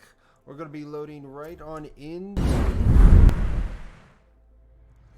Oasis. Now, the matches here tonight for this game is going to be Johnson and Wales Wildcats versus the Stevenson University Mustangs. Strap on in, grab your popcorn, and enjoy the show as we get right on into it. It's going to be the Mustangs on the red side, while the Wildcats will be on the blue. This will matter for the other maps, as blue will serve as defending and red as the attacking. With the timer ticking down, we are preparing to attack, and would you look at this? Isn't this interesting? We're going to be seeing Wetcat here on the Ramatra versus 49 on the Arisa. But what's this? Wisner going to be going for a behind the point teleport. Ooh, it's going to get juicy. Let's see how this is set up here. You have to go in just for the initial, or if they're actually going towards the full point. Looks to be not the initial. And when I say initial, I meant swap off sim. But they're not. In fact, they're going to stay it. Now, the Wildcats are going to be making their way on in. They're trying to slow down Stevenson from pushing. However, it seems the rest of his team is not with them. Wetcat is in a horrible spot. Oh, no. Oh, how unfortunate indeed. Stevenson's going to be taking the point to start, as Wisner is going to be here to clean up the Lucio. Now, they have no idea Jinabu is in the back line. They have no clue whatsoever. Oh, they're sneaky, alright, I tell you. Crikey, look at they go. So it's going to be up to the Wildcats to try to pull down Stevenson and bring them into a more advantageous position for them. However, Willie-saurus has fallen. That's going to be down your Junkrat, and now the Arisa is going to be pushing on in. Taking a look at this from the viewer's perspective, we're able to see that there's a lot of space being made by Stevenson here. It's going to be a little hard for them to make a push. We do see, not sure how to pronounce that, Masa, I'll call him. You do see Masa on the Soldier 76 here trying to get around on the flank, but they just barely make it out alive. Very, very dangerous. We will see Willie here trying to escort the Ramatra on up, and there's a Bastion, surprisingly enough. In fact, the Arisa is pushing into the backline, trying to get the Soldier, successful in doing so, and now they're going to be going after the Bastion here. Not the Bastion, the Lucio. Get a little confused by the colors. Last but not least, the Ramatra sitting out on top. Wetcat needs to get out, reset something. And it does just that. It is now 70% on the board. This match is going fast. We're going to be seeing something for the Wildcats to pull out here. I need to pull out some sort of strategy. I mean, there are no ults on the board yet for the Wildcats, which is very, very bad. Well, Stevenson has practically all of them on deck. Taking a look here, Wetcat is just trying to build up his ult. He's close in doing so. In fact, they almost have beat. If they're able to get it up here, that's going to be perfect. But what's this? We're going to be seeing Alari able to find the first, looking for the second kill, but not able to find it. They do get rid of the Lucio, which is the bigger one to get there. Arisa still trying to live it on out, not able to deny the coalescence, but it will be an elimination. Lucio has to get back to touch, just missing the diamond, but they stopped the beat drop. And round number one goes to Stevenson there. I mean, what a hold. There was good strategy, but it just seemed like the Wildcats were having a bit of an awkward time on rotations and pushing. Each time they would, 49 here would just separate them and allow his team to just collapse upon whatever target was separated. Many times it was the Ram, other times Soldier, and then Lucio. But we will be seeing Wetcat has swapped over to the Zarya. So that's going to be helpful against this Arisa comp, as well as the Symmetra. I get a feeling they will be keeping the sim here going in. And Stevenson is going to be moving just as fast. In fact, faster potentially. Just missing the javelin, going a bit too soon. An opportunity to push them away, but not to be found quite yet. Taking a look at this, we're going to be seeing them find Masa here.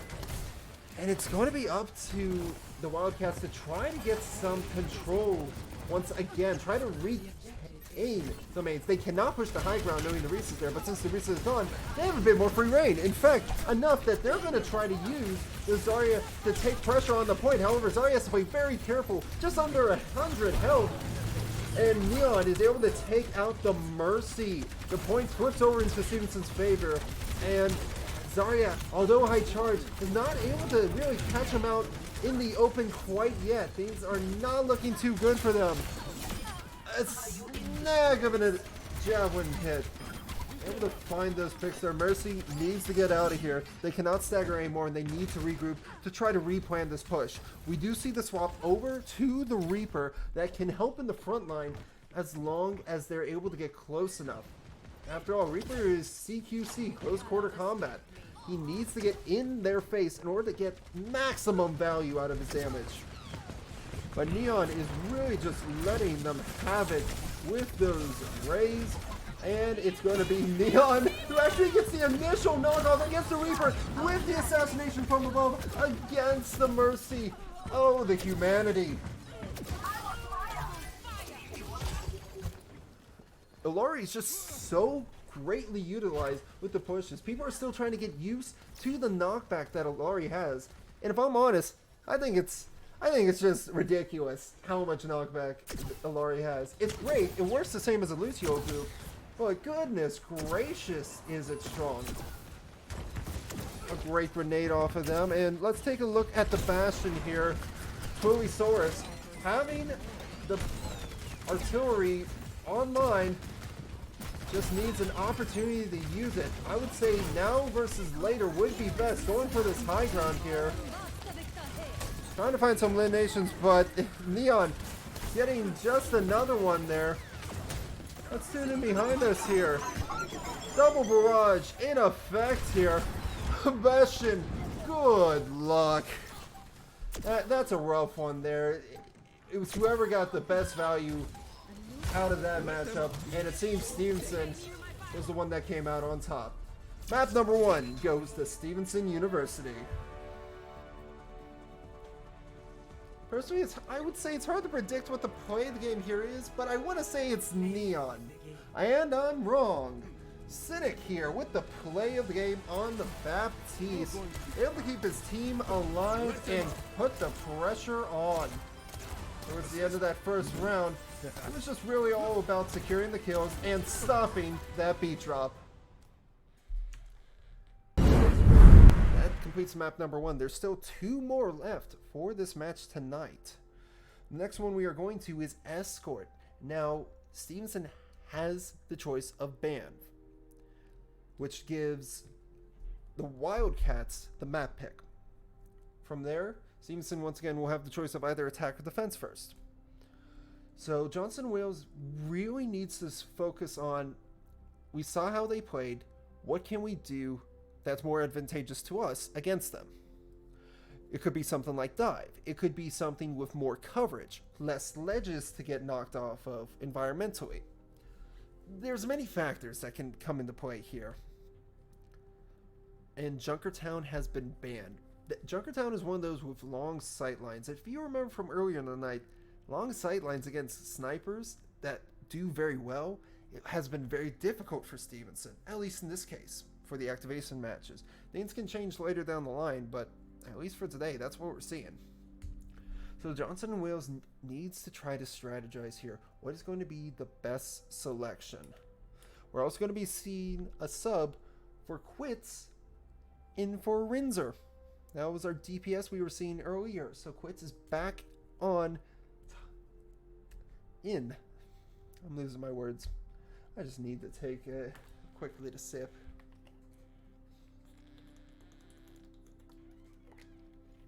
That's good stuff. In any case, I'm going to be awaiting what the map pick for the Wildcats are, since they cannot do Junkertown. If they are really looking for Sniper Valley, so to speak, you're looking more for Havana, for Circuit Royale, things that do well with mid to long range damage. But it's going to be Route 66 that's been selected, specifically the nighttime. I like it. Route 66 is not a bad map either. It utilizes a lot of high ground, low ground, as well as corners. There's not a lot of environmentals to get knocked out except for certain parts, being the first point and second point, but unless you're really by that gas station, you have no business being over there. So really it's mostly first point where any sort of action like that could potentially happen. I would say best bet is to either out-brawl or out-poke. This is one of those where sustain is going to be key on Route 66, especially as a defender. If you can sustain yourself for long enough and burn down the clock while holding ults, you will outlast your opponents. As for the attackers, it's a mix of two things. You either spear through them or you isolate your targets, as we saw with Oasis. So if they become isolated again, that will allow the attackers so much more room to work with. And what they need is time, as much time on the board as they can afford to get. That will be the key to their success. Now we do see that the Swides have stopped. It's going to be Stevenson defending first, while Johnson and Wales will be on the attack. I am curious what their strategy is going to be here. We did see the Ram, we did see the Czar. Are we going to see a potential Winston? We were seeing mostly Orisa plays this for the most part tonight. It may continue to be that, it may not. But one thing I do know is that Orisa tends to have the upper hand against a Winston. So maybe D.Va might have a better shot. We'll just have to see here. Now, without further ado, Stevenson is ready, just waiting on Johnson and Wales to get themselves readied on up. And then we will be good to go right on into the map. There is no substitutions coming out from the Wildcats, so we'll be seeing what goes on.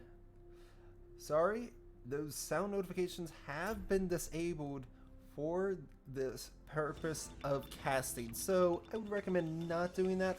I don't think I can redeem your points either, and you're going to see this late. In any case, we're going right on into it. Initiating match. I should really disable those before, but it's so much work to disable them versus telling people, look, they're disabled. Maybe I should put up a little notification or a rule saying points are disabled whilst casting for the sake of authenticity or whatever. I don't know. They're just sound stuff. They're fun, but timing's always crucial. Ready for battle. Ladies and gentlemen, we're seeing actually an interesting setup here. Remember earlier how I said, I'm expecting to see potential D.Va if you're going to try to spear through? Oh, we have just that. Wetcat is on the D.Va. So we're going to be seeing here a lot of spam versus dive here. Now, it's an interesting dive because we see Junkrat? I'm curious what the purpose behind Junkrat here is. It's odd. Especially, not that they know what they're going into, but if you were to suggest they may have an Orisa again, not really a good idea to be Junkrat against this comp here. And they may realize this pretty soon going on in. Now with Wetcat on D.Va, they can actually utilize a lot more damage and potentially stop the Bastion. So let's take a look on in here. Sides are really just trying to feel each other out, see where each player is, and then make an action determining from there. Quit's able to get that first pick against the Widow, shooting down any sort of jump shot and poke. And they get rid of the trap there. Right now it just seems that they're trying to play for a lot of poke here. In fact, was they're able to get that elimination onto the Junkrat as well as Neon on the follow-up. We do see the swap over from, I believe, Bastion over to Soldier. This is an interesting swap. You definitely have high damage with Soldier as long as your aim is consistent, but you need the right angles. And against air comp as Stevenson, it's going to be a little difficult. They got a lot of spam and a lot of linear focus. So being able to keep Stevenson at bay might not work in their favor too well. We do see the Bastion does get knocked on down from side Stevenson, but they're able to get the D-Mech and the elimination on the Mercy as well as Diva. That was a beautiful, almost perfectly placed nade there with the follow-up of eliminations. That's a team kill in 2 minutes, 30 seconds on the clock. What a parkour. What a parkour indeed. Unfortunately, the Diva's not able to get their ultimate quite yet. They've been getting hit really hard. They're also they don't have anyone to dive with them, unfortunately, except for essentially Mercy. We do see Neon on the Sunburst, hits the first shot, but unfortunately missing the second, trying to get out alive, and luckily 49 was there to save him. It's going to be the slam here that's going to really stop everything in his track, but they are able to knock him down. That pull, beautifully done through the window with the grenade. And they're trying to get the Stevenson mech so she gets staggered on out. She's not yet, but now she is. That's going to be a huge stagger. Diva's going to either need to swap off or kill themselves immediately in order to get their mech back. There's only 1:22 left, and just shooting, they have to hit every single headshot. And they're at 50%. There's a chance, but that's hard to say. In fact, Orisa eats the Sunburst from the Lari. How devastating. The Wildcats are in a very, very tough position. Diva Bomb is ready to rock and roll. Just needs to move on in. The bomb's going on and doesn't find any kills. It does not. The immortality was there. Perfectly timed. Going to be seeing 1, 2, and a 3. Does a third hit? No siree. In fact, they're able to get the environmental off. Neon's in the backline dealing tons of damage. While Stevenson's trying to deal with Soldier themselves. Soldier gets marked by Wisner. It's just Wisner and quits. They need to back up. They do not have the health nor the support in order to hold this right now. They've done a great amount of work so far.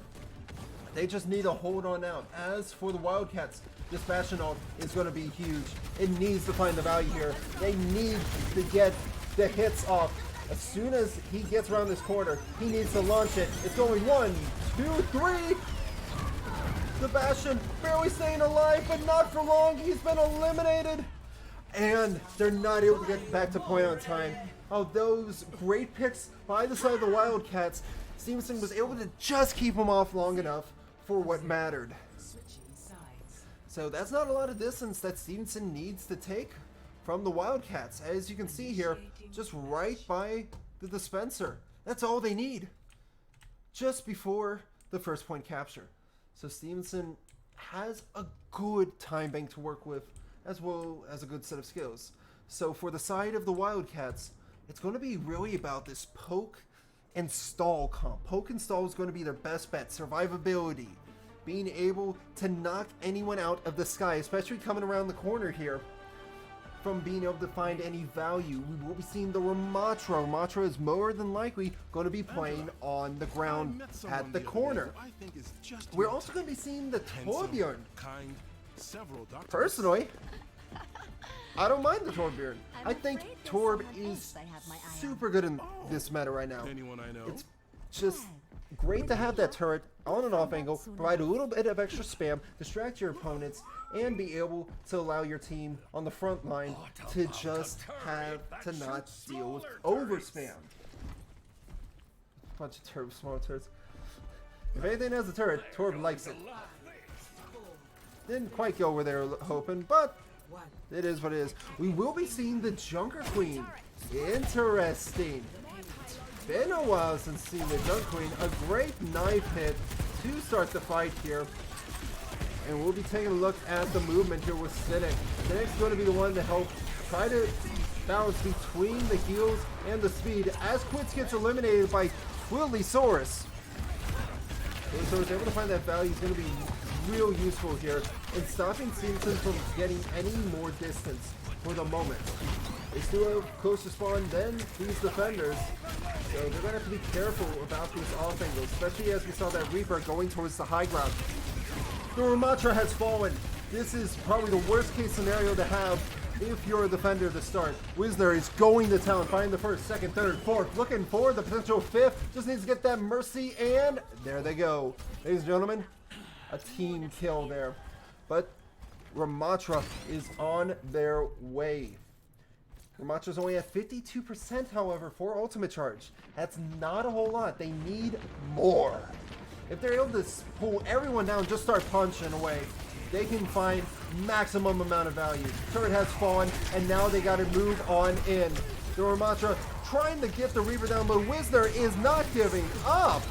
Finding every single kill possible. Ramatra is boops off. And ladies and gentlemen, that is map number 2. From here on out, the last map of the night is going to be Push. And if you were watching earlier, we had Coliseum. Now, we'll have to find out what we get next. Wisner with the play of the game. That initial shutdown of the Ramatra, crucial towards this push here. Finding the first, second, and the third pick in a row. Not able to get that mercy, but good enough. Now, as mentioned before, we are now on the push maps. Push maps, not a fan favorite of many people, but if you utilize it well, it's a great mode to play on. Question is, what map's going to be banned? I get the feeling that many people do not like New Queen Street. Not sure why. Personally, I like it because of how more close quarters it is. Now, there is a lot of back and forth that can happen on that map because of how close it is.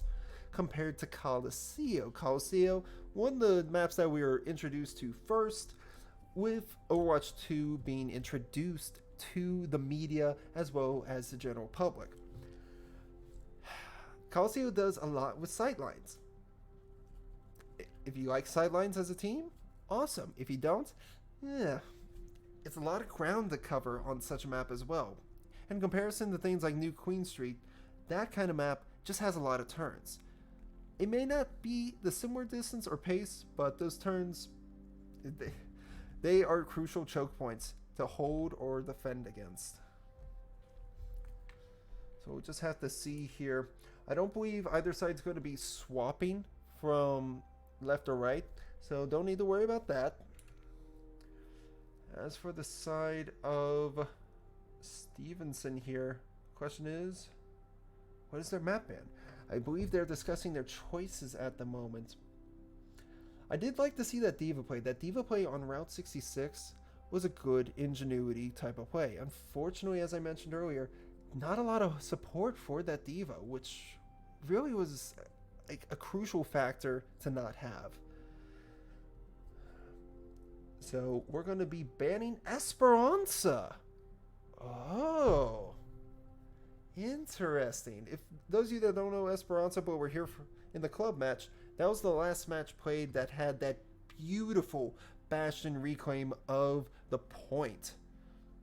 Rinzer is coming back in for quits on the side of Stevenson, and it's going to be Coliseum again. I mean, out of all the push maps, people love Coliseum. I don't blame them. It's a beautiful map. It's great looking. But since it was first introduced and there weren't many other pushes, it gets run down a bit. At least it feels that way towards me. But in the meantime, we'll have to see here what the plan is. Longer sidelines, Ram can be utilized well on this map if he has the support. What we've been finding each time is that Ram is playing just around the corner before any heals can reach him. So I think it might be good for Johnson Wales to utilize a Life Weaver here. It's not as much healing that can be outputted immediately because of the build-up, but it's an option. As we make our way on to Coliseum, we're going to be initiating this match here. Once again, Stevenson on the blue side, while Johnson and Wales on the red. The lighting is just gorgeous on this map. Nonetheless, question is, what is each side going to pick? It's still showing health bars from the previous match when we were seeing Actually, no, we might be seeing a Zarya and an Orisa. Let's see if my prediction's correct. Just based on the tank's health pool.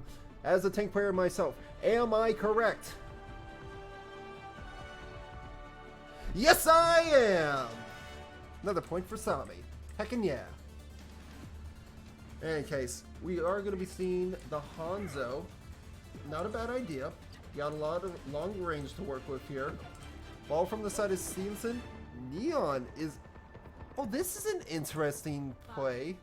Neon is on the Lucio. You usually see Neon on the BAP and Cynic on Lucio. What is the difference here? Seems it was just to swap. We didn't really see a speed boost per se going out of that spawn, but good enough. A little bit of a fun spam. Let's take a look at Masa here. Going to be going into the center of this fight, but little do they know, Wisner is on the flank, ready to just annoy them to all ends. As long as he can keep their attention, that's going to be less damage coming in at the tank. In fact, they're trying to get this Hanzo, but not able to secure that kill, unfortunately. He's also out of blinks, so they're going to have to be real careful about overplaying their hand here, so to speak. Almost receiving the headshot. Taking a look back over here, we will be seeing that Hanzo is not having a great time, and Masa's going to be the first one to fall. Seems he's making their push in now, and they need to try for the side of the Wildcats to get rid of that Orisa. They had a great amount of damage on it, but just not enough follow-up as Stevenson starts to clean up here. Sorry, it's the last one alive, but they need to keep that ult charged, yet they could not, unfortunately so. Oh, that's gotta hurt. In instances like though where you lose your tank, yes, it's good to push up, but it'd be even better to play towards that high ground building or just back towards the spawn so everyone's around. The cart's not moving fast. In fact, hello Sombra. Sombra is now out. Twillysaurus has swapped from the Hanzo to the Sombra. An interesting decision, but not a bad one. Being able to shut down Orisa's abilities will be really crucial towards achieving victory. They need to get this Tracer, but they're just not able to. In fact, mentioning that, it seems that the point is able to get tapped. That's going to be close spawn activated for Stevenson. Has goodness gracious, great balls of fire. Despite the Kitsune rush, Rinzer, you man that you. That was a team kill. I'm not sure if there was assistance from one other, but oh my word, Rinzer. What a massacre. Good utilization of high ground here from the Reaper, but he's very injured as well. He needs to play safe and get some form of heal, and before he gets eliminated by this Tracer, thankfully Kiriko's there for the save. Oh, that's gotta hurt. Gonna be looking at 49. I think 49 might get going for a play here, pushing to make a pull, but they're going to be holding on to it. It's not the final fight yet. They're looking for end game results here. Let's tune in over to Neon, who has ult ready. They're just around the corner, waiting for the utilization, and here comes the Sunburst. Going to lock it right on down. A great hit to start with the follow-up of the slam. Great, amazing headshot and the shutdown of the Sunburst. Ladies and gentlemen, that's the match. Stevenson University takes it all. And there's no way this wouldn't have happened. Rinzer has been known to line up their shots beautifully so, and a great first shot. Second, third, fourth, looking for the fifth, secures it. That's a team kill, ladies and gentlemen. Drop the mic. Now, thank you so much for watching. That is not our final match tonight. In fact, we have one more, but it's at 9:30. So you can sit around, enjoy the music, or you can be on your way. I know it's very late for you viewers, but I appreciate you coming around. It does mean a lot.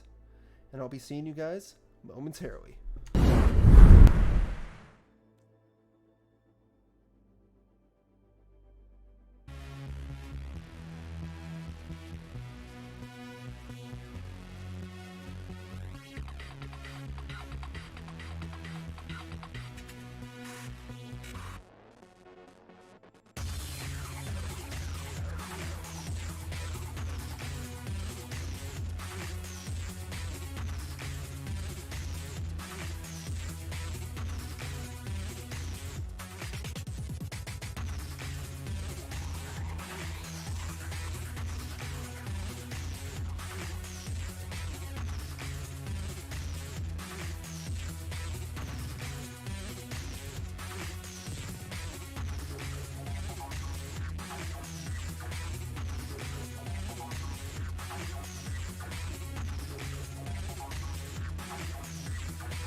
What if you could do SEO smarter and faster?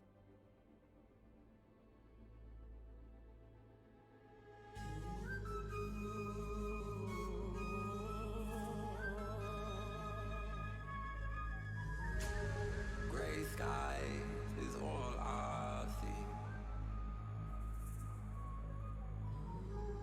When it rains on me. Daylight soon turns to dusk. Yeah. When it rains on us. So do your worst and throw that thunder. Ain't no breaking the shelter we're under. So let it rain on me. Yeah, 'cause I got you. Ain't nobody else can see this trip.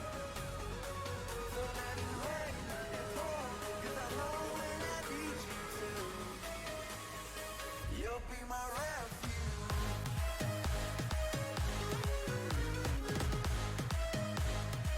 You'll be my refuge. Yeah. You'll be my refuge.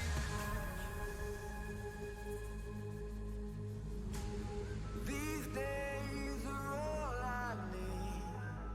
Yeah. 'Cause when you're good to me. So do your worst and throw that thunder. Ain't no breaking the shelter we're under. So let it rain on me. Yeah, 'cause I got you. Ain't nobody else can see this truth. So let it rain and pour, 'cause I know when I need you to. You'll be my refuge.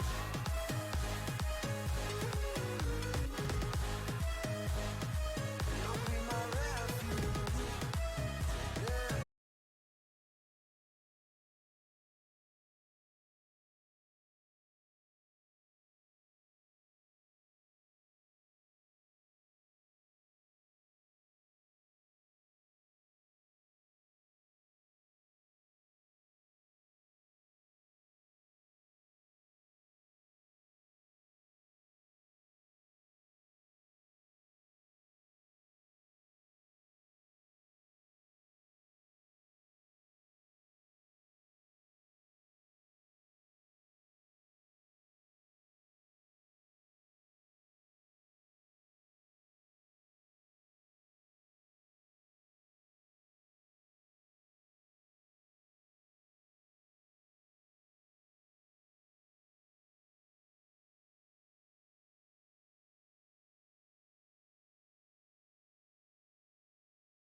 allowed in the match itself, so we take what we get, right?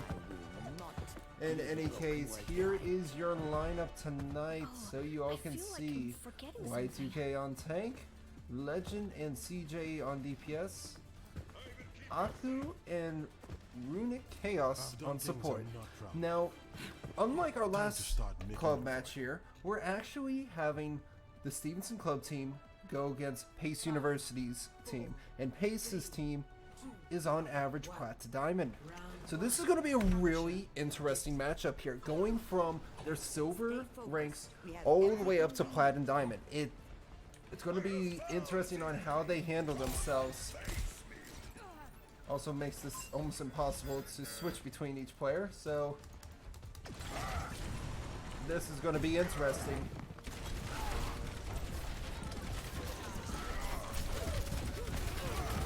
I may be restricted only to the tank viewer one, so I hope that is not going to be the case.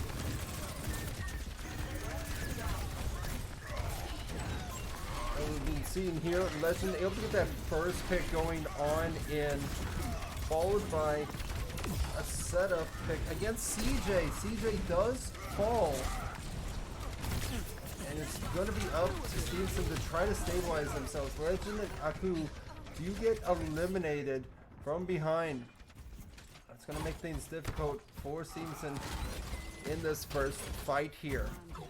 Get yourself together. Moving on in.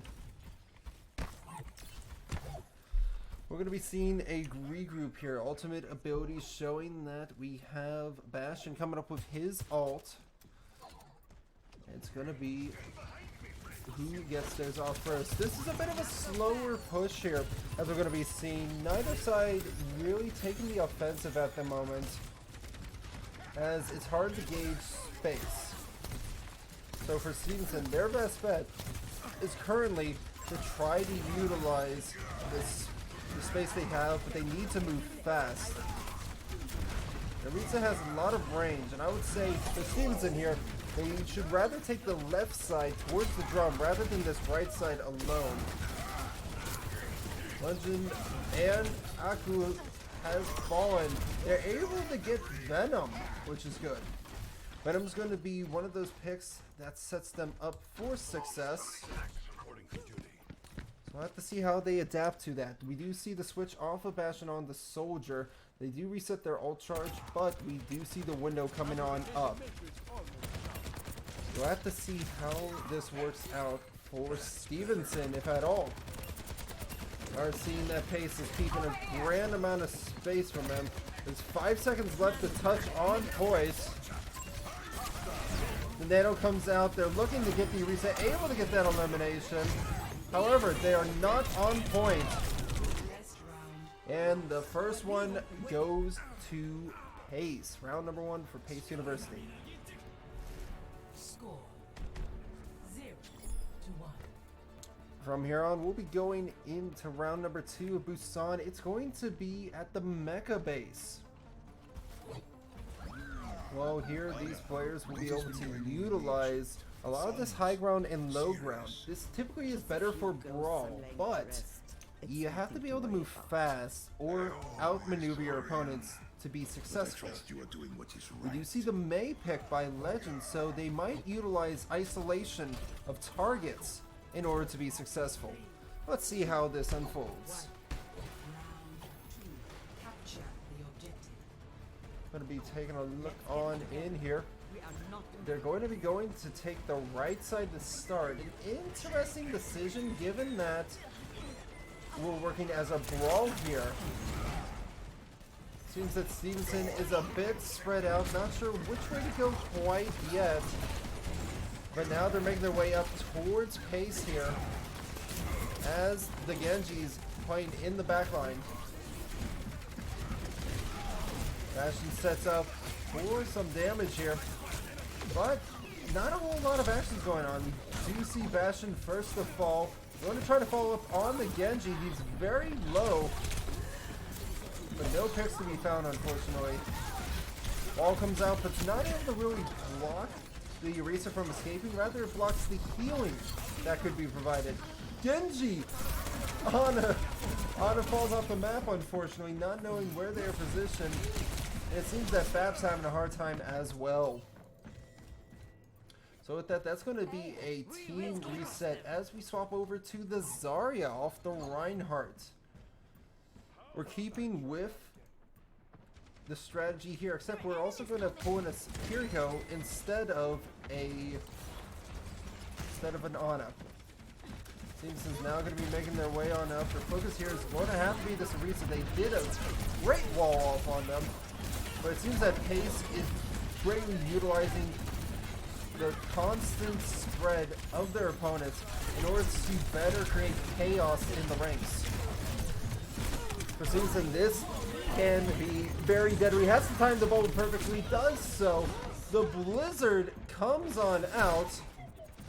Looking to get at least one, they do just that. Now they're trying to hunt down the Ana.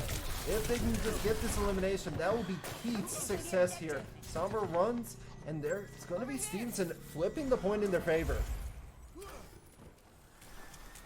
With this now, Stevenson has control of the point, and ult coming on deck. We see that window is ready to go, as well as Kitsune Rush coming online. Things work out properly, they'll be able to utilize a choke point to spam against them. You see the Reaper able to get that first kill, needs to back off in order to self-sustain, but it's not receiving any healing quite yet. I spoke too soon.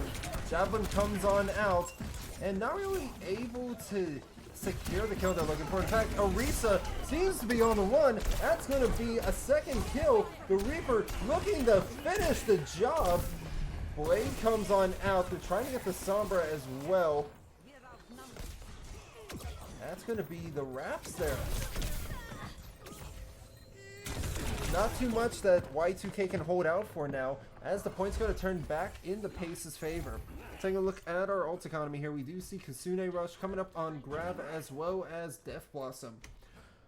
For Stevenson, they need to be wary of the Sombra. Definitely has to have an EMP coming up on deck here in order to use and possibly pull with the Orisa. They may be waiting for Stevenson to push on the point before committing. A great cleanse against that anti there. That's going to be saving the team for this upcoming fight, but the Sunburst gets activated. See, they just barely able to dodge it. No one's able to touch in time! And the first point goes to Pace University. Great setup there for them, able to take the initiative against Stevenson. Take a look at Orpheus here on the Genji in their backline. Getting the first, second, looking for that third kill there. Beautifully done. Alrighty, now next map for choice is going to be Escort. We'll be seeing here that it's going to be Stevenson's band choice, but Pace's map choice. So I have to see what they'd select. I feel like any map they almost go to is going to be the best for them, except Gibraltar. We'd have to see how they react to dive, if Gibraltar is chosen. Interesting. It seems that Pace has chosen to do a band instead. I might be getting things backwards. Wouldn't be the first.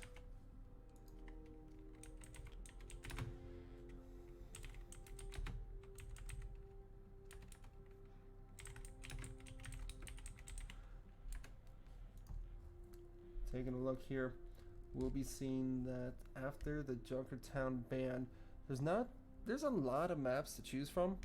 But the question is, how good are they? For Stevenson here, seeing how they were working the Brawl primarily, it's a question of whether they're going to utilize their dive enough going into these next ones.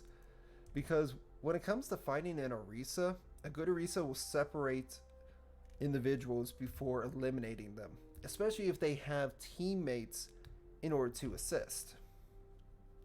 So we'll just have to see what their choice is. I do have to take a step away, so please don't go anywhere. I'll be right back.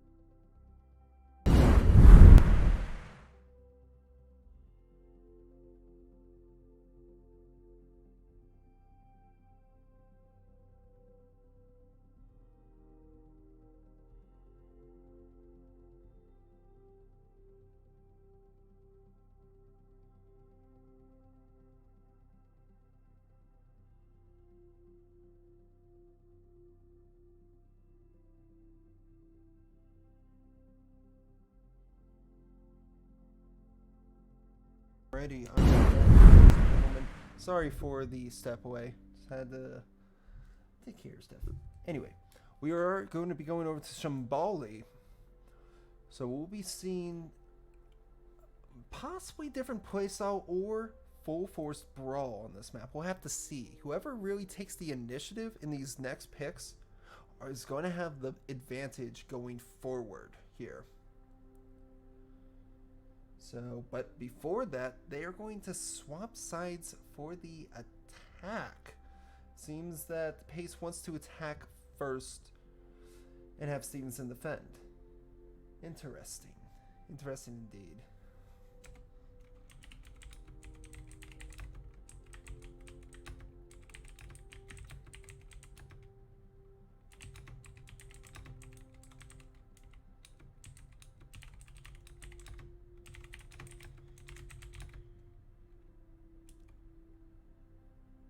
Yeah, just letting the teams know that for some reason the camera change on Team Omi Spec is being a little buggy. It's not swapping when I need it to, which I don't understand why, but it's just doing that. So just have to work with it. In any case, we're going right on.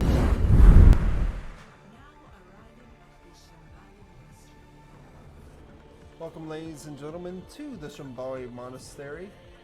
Part of Nepal, believe it or not, and where it's located. This is the main monastery where Zenyatta and Ramatra hail from. In the name of the Iris. But we're going to be, once again, seeing Stevenson is going to be defending here first. So I have to see what their decision is for comp. We are seeing the Bastion, Zarya, Torb, Baptiste, and Kiriko. Intriguing. I get the feeling we're going to be heading up against another Arisa for the side of Pace. Wouldn't be surprised by them doing so, but I'm curious about their DPS picks. The Genji had a lot of value, so they may be sticking to the guns there, but what about their other DPS? Is it going to be something like a Reaper? Is it going to be maybe a Pharah? I see them pulling out a bit of a wild card against Stevenson here. As for healers, it's give or take. We saw the Ilari. Not going to be changed then. Probably not the Ana either. Let's take a look at what they've got. Going in there, we see the Arisa. And hello, Sombra. It's another Sombra Genji. That's no fun. No fun for the players, that is, if you don't like being hacked. We've seen a lot of focus go on there, and right behind the Zarya there is a Sombra just being a distraction, not really doing too much. Stevenson's really just going to have to focus on this front line here and stop the push. Best thing they can do is to try to protect with this bulb here, and they need to actually get rid of the healers on the side of Pace University. As we can see now, this card is going completely uncontested towards the point. We're going to be seeing the Moira on point, possibly trying to get the Genji as well. He's a very, very slippery ninja. And Stevenson is already down by 2. So that's going to be difficult for them to really reclaim this unless they can get a whole lot of damage with their tank and just start beaming people down. But everyone has been down. It's going to have to be Stevenson trying to regroup for this next push. Now we do hear the swap to Symmetra. Symmetra will definitely help on the front line here. We do have CJ coming up on Bastionov. Question is, what is their decision here? What is the strategy? Best thing for the side of Stevenson is to be able to hold the high ground choke points there, right there on the corner as marked, indeed. Because they're going to be having a window come up here, and as long as they can get that Sombra out of the way, at least for the time being, they can begin keep moving. And they are on a constant hackathon with Zarya. Poor Zarya, not able to just play the game as they want. Sleeve comes on out, not able to hit anyone there looking for Pace. Really using radioization of the cards. Not entirely sure what the beam's going for there. They can't bubble anyone quite yet, and it's just ult after ult after ult. If you ask me, I think this was way too many ults from the side of Pace. You saw the pull slam, you saw the nano, you saw the blade, and we have Kitsune accidentally activated. I think that was a fat finger, unfortunately. Oh, that is truly unfortunate. Best thing for Stevenson to use here is this corner of the wall to try to get the turret set up or the archway. If they can do that, they'll have a better time maintaining this choke point. Fashion ult coming on out, going to 1, 2, and 3. Not able to find any hits, and unfortunately Baptiste has fallen. It might come next with Kiriko, but she stays alive for now. Seems like Kiriko is going to get focused down here by the rest of Pace before they can even really help themselves out. Cleanse comes out not in time, unfortunately, and Stevenson once again has to regroup. Right now it seems that they are almost straggling themselves in there, so it's going to be difficult for them to recontest. But they do have the window here. They can set it right up in front, let the Bastion go to town, and possibly stop the push for now. They do have the grab out there, able to find their first pick onto Moira. Now they're looking to get this Arisa. Arisa's out of position from their Ana being able to heal them. And Stevenson was able to stop the push, but I don't think they killed everyone quite yet. The Genji's still lurking around, but... Oh, what a snipe from CJ. Able to get him just over the ridge before he was able to escape. I love the funny ragdolls. So we do see the wall is ready to go, but that EMP is also set up as well. Sleep Dart just whizzing by 3 players, believe it or not. That is amazing of a dodge. The Kitsune Rush is online and available. We might be using it to escape. Seems they chose that hack. As long as Sim can stay alive, they're able to get the Yamor. Great time for this wall to be coming out here if they can get it. Oh, but they do not activate the ult. Unfortunate for Stevenson there, as it's going to be Pace cleaning up whoever's left.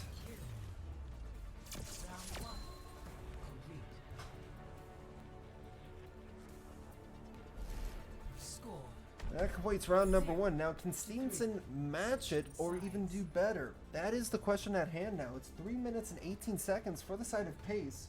Stevenson just needs to get minimum overtime.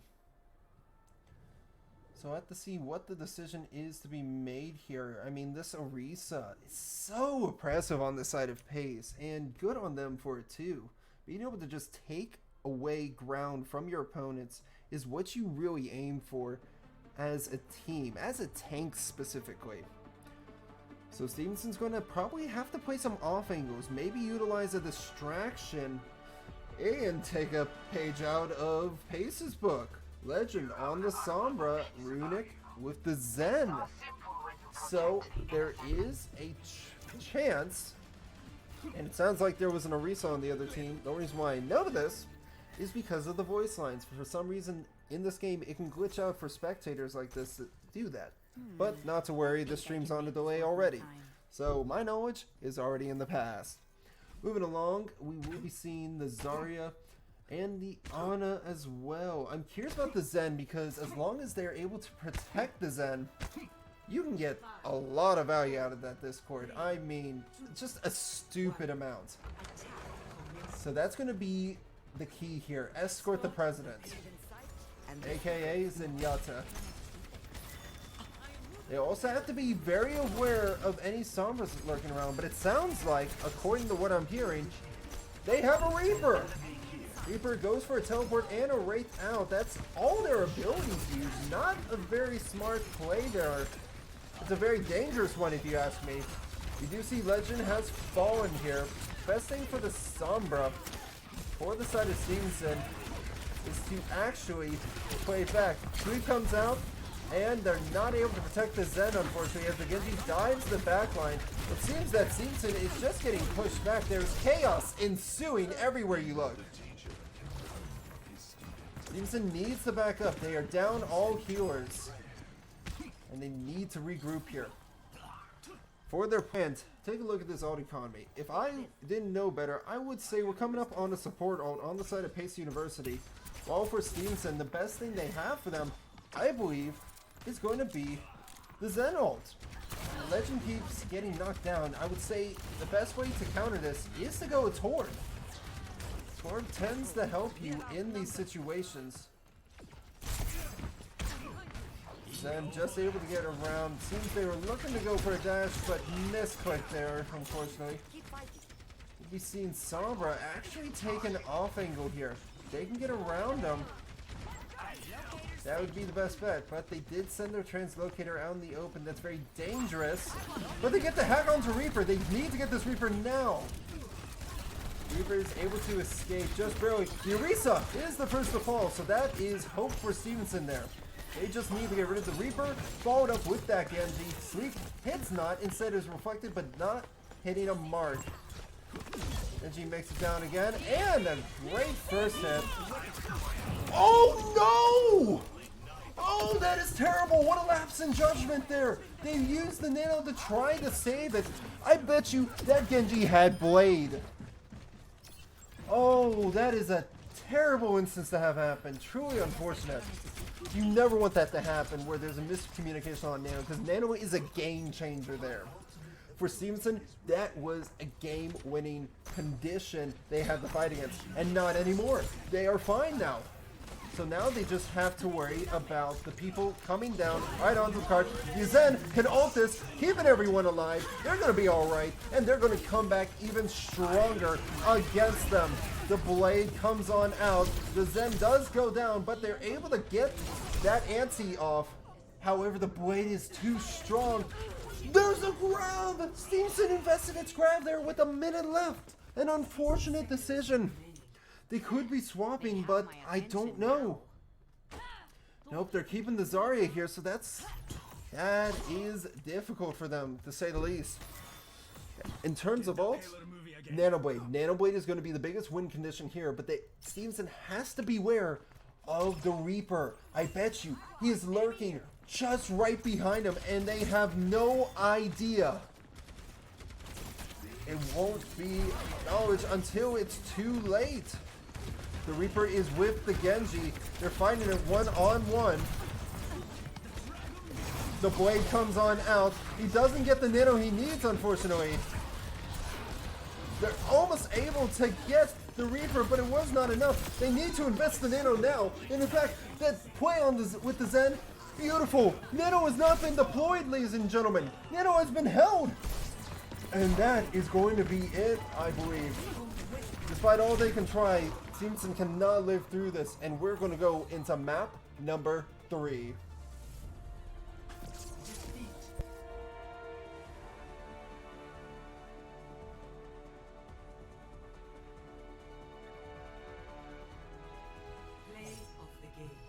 Apologies if you're seeing the Discord. I pulled that up just to see if I get any messages from the teams in case they need a pause or something.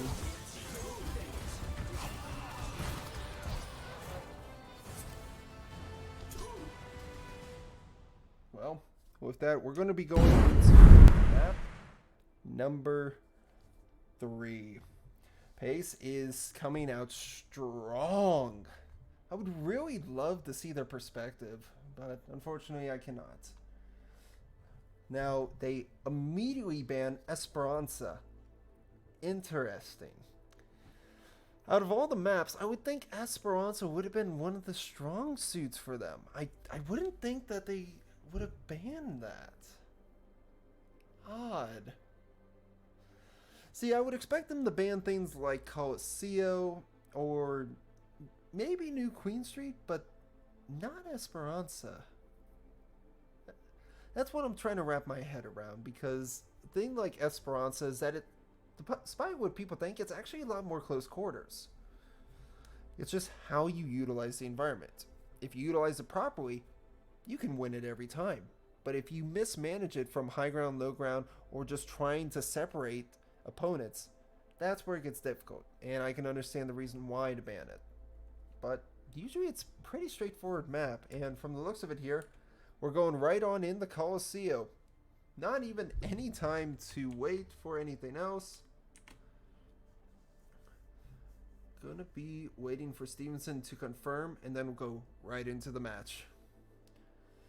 For Stevenson, it's a hard one trying to see what Stevenson can change to be more successful. I like the Tor pick because that turret helps with the extra damage, and the Zen. The Zen was actually a really good pick. Let's take you right on over. Welcome everyone to Colosseo, located in Rome, Italy. Taking a look at our lineup here, we're seeing that they're constantly running Orisa, correct? Zarya typically is the direct counter, but in this case, it's not working out for them as well as they wanted.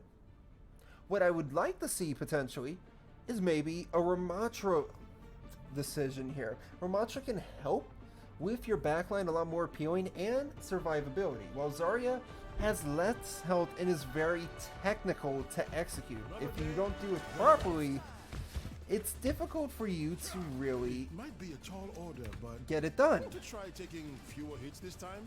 Complaining already? Take a look at our comp here. We are seeing the Torb, as well as the Soldier, Bap, Lucio, and Reinhardt. We're going full brawl, full rush, and there's no slowing down. Let's see if Stevenson can pull through, shall we? Or will Pace take map number 3.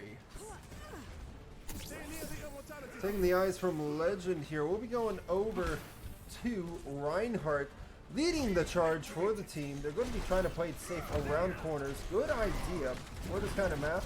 They are playing on the Orisa again, but we need to see from a distance. And a Bastion? Oh, how dirty. Great strategy from Pace, however, being able to judge that against Brawl, Bastion's going to be the best utilization here. There is an equal trade here, Legend for JD, so there's hope to be had, but the Genji is in the backline. They have to be aware of his flanking. Unfortunately, it's not looking good for Stevenson. They're just being out pressured. Let's take care of them. In such an instance here, I would potentially recommend, rather than a Soldier, in which yes can be useful for the rails, possibly get a Junkrat. We are rocking a Lucio Mercy now. This is interesting. This is putting a lot of hope into your hit scan here, into your DPS, so you gotta utilize it properly. Mercy has already been antied and eliminated. The Genji is on a merciless spree. Ryan gets pinned to the corner, and it's not long for him to stay alive, unfortunately. DC, or DCAM, it's just, DC Ammo? I'm trying to figure out his name. Orpheus, they're already dead! Please! Orpheus is just on a rampage, finally shut down by the Reinhardt, not Y2K. This is not a good idea to charge this. I think they're going for a bait, but unfortunately they still get Javelin. They need to play it safe here. It is very, very dangerous. Ryan is playing underneath now. Gets swept on card. Reinhardt, careful! Unfortunately, there's not a whole lot they can do at this moment. Ryan may have to take one off the map. That might be the way to stop them.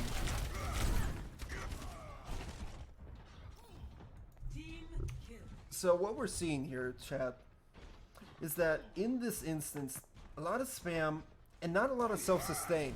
When you go headstrong into the enemy, you need to take certain angles in order to stop them. Nonetheless, we're going to be seeing the potential Bastion ult coming in here shortly in order to create some space for the team if needed. There also is a chance for a Nano Blade here after all that damage they've been doing. Reinhardt's trying to hold the choke here, almost getting that pin, but hitting the barrier before they can do anything. Once Reinhardt catches those projectiles deal so much damage. Poor Reinhardt. They had lost a healer and went for a res on the other. CJ with the double and the elimination onto the Genji. They're trying to support against this Orisa, but it's looking rough. Seems they are able to pull it back. If they play it smart, they would be able to stall out that, because right now, Pace has close spawn. That's going to be hard for Stevenson to deal with at the moment. But let's take a look here. we have Shatter, we have Beat. So there can be recovery, and especially Beat drop for the incoming Nano Blade. Also got to be careful for those reflects, as they can be dastardly. Beautiful Shatter, but not able to capitalize directly off of it quite yet. They need to just stop the res short of the charge, unfortunately. The beat comes out in response to the blade, and the blade is dealt as no void. Not able to escape here. Mercy's going to have to just wing it out of here and hope for the best. Great movement, if I may add. That was stupendous movement. Being able to dodge the Orisa like that. Unfortunately, the numbers don't add up for Stevenson, as it's going to be turned over to pace yet again. For Stevenson here, looking at her own economy, CJ once again does have the Molten Core. That's what won it for them last time, so they could do it again. Just be aware of the DPS, and they should be alright. That Genji gets eliminated. That's an immediate first needed hit. And they're looking to take down the Orisa too. Has been antied. Successfully doing so despite the Stevenson sleep. Going in for the charge. They are getting aggressive. And a beautiful sweep from the Ana to deny the res and soul. No ult were used there. That was just pure aggression. Great for Stevenson's side. For pace, they seem to be changing up strategy. They got rid of the Bastion and the Mercy for Moira May. Interesting choice. And I can see the utilization of it, especially separating the tank here. As you can see, the tank has been walled, and they need so much help, but just cannot receive it. Mercy's going to be trying to back off here, unless they truly dedicate this next ult here. They need to just back off again, unfortunately. It's a very backwards fight. They do not need to invest any ults. This is an over ult here from the side of Pace, because they had already won the fight before. But Reinhardt, unfortunately, has placed himself out of position there. Orpheus may be down, but that doesn't matter much here when you have to fight without your tank. So this is going to be a bit difficult for Stevenson coming to start. Reinhardt does respawn, so he has a bit of a close respawn, but they must be careful. Let's take an eye at Legend here. Sojourn from the side of Stevenson here. Almost has that May. They're looking to get a beautiful headshot onto Orisa, but just misses. Beautiful Shatter, well executed there in order to stall that push. And the headshot from CJ. Just need to shut down the Orisa here, and they have this point secured for now. Just missing. The May even escapes around the corner. I don't believe they know where she is. She must have been able to drop down and get away with enough time, as the rest of Stevenson was piled onto the point. Taking a look at our old economy here, we have both supports and Legend, as well as CJ coming up yet again. Not sure when they used the last Molten Core, but showed to have some value. They get rid of the close spawn from Pace, but we do hear a flank. If you heard those footsteps, ladies and gentlemen, that was the May and their heavy footsteps. They have taken down two. They're trying to keep up the line, but being just a Mercy, you gotta really stay alive on Valve and not take damage as a tank. It's almost near impossible. I mean, look at that health. The Mercy here is doing just so much to keep their Ryan alive. Oh, if Ryan is lucky, they can jump to the high ground here. But the Genji's right on top of them. Unfortunate. So now looking at the Nano, the Molten Core, as well as the Overclock, but Torb has fallen. They may be able to get a res off if they can get close enough. Just has to find the right angle. Now would be probably the best time for the teams that utilize ults, because you don't have time to wait. Nano comes out, they need to get on, and if it's nothing else lost, unfortunate judgment for the Shatter, but I can see why it's used. In the heat of battle, you just cannot see what's going on around. Reinhardt able to get that first kill, but Legends in a bit of trouble here. Able to stay alive thanks to the healers. Thor makes it on back, and they're going to be looking at Legend's ult. Let's see if Legend can execute here with the overclock. It's all about aim and precision. They just need to hit the headshots here. And specifically, best on characters like Ana, for example, who has just fallen from downtown. Looking for an initial railgun shot here. Just needs to find the right opportunity to utilize it. Reinhardt's just up front here. Having to deal with the Orisa. The Torque's going to try to assist, but it's just not enough. Another Blizzard has been activated, but this time it's a shutdown. Valkyrie also gets put into play. And the Nano Overclock hits the first onto the Moira. This is going to be very dangerous for both sides. I mean, we're seeing an ult fest come out here. 20 seconds on the board. If anything, I think it's best for Pace not to push the bot and to keep it back in that Coliseum as far away from Stevenson as possible. But the more they push it, the closer they give it to Stevenson to have an opportunity to touch. There they go. Stevenson just made the touch as Reinhardt, and everyone else but Reinhardt has fallen. And it's over. They're coming right back around. In fact, Mercy's pulling out the pistol, trying to find the value here. Doing their best. The Torb activates his ult. Just has to hit Orisa once. They're able to get the Genji. But that's it. Reinhardt needs to make a charge here, but it's not in time. Ladies and gentlemen, Stevenson University takes map number 3 and the match. Ooh. Play of the game.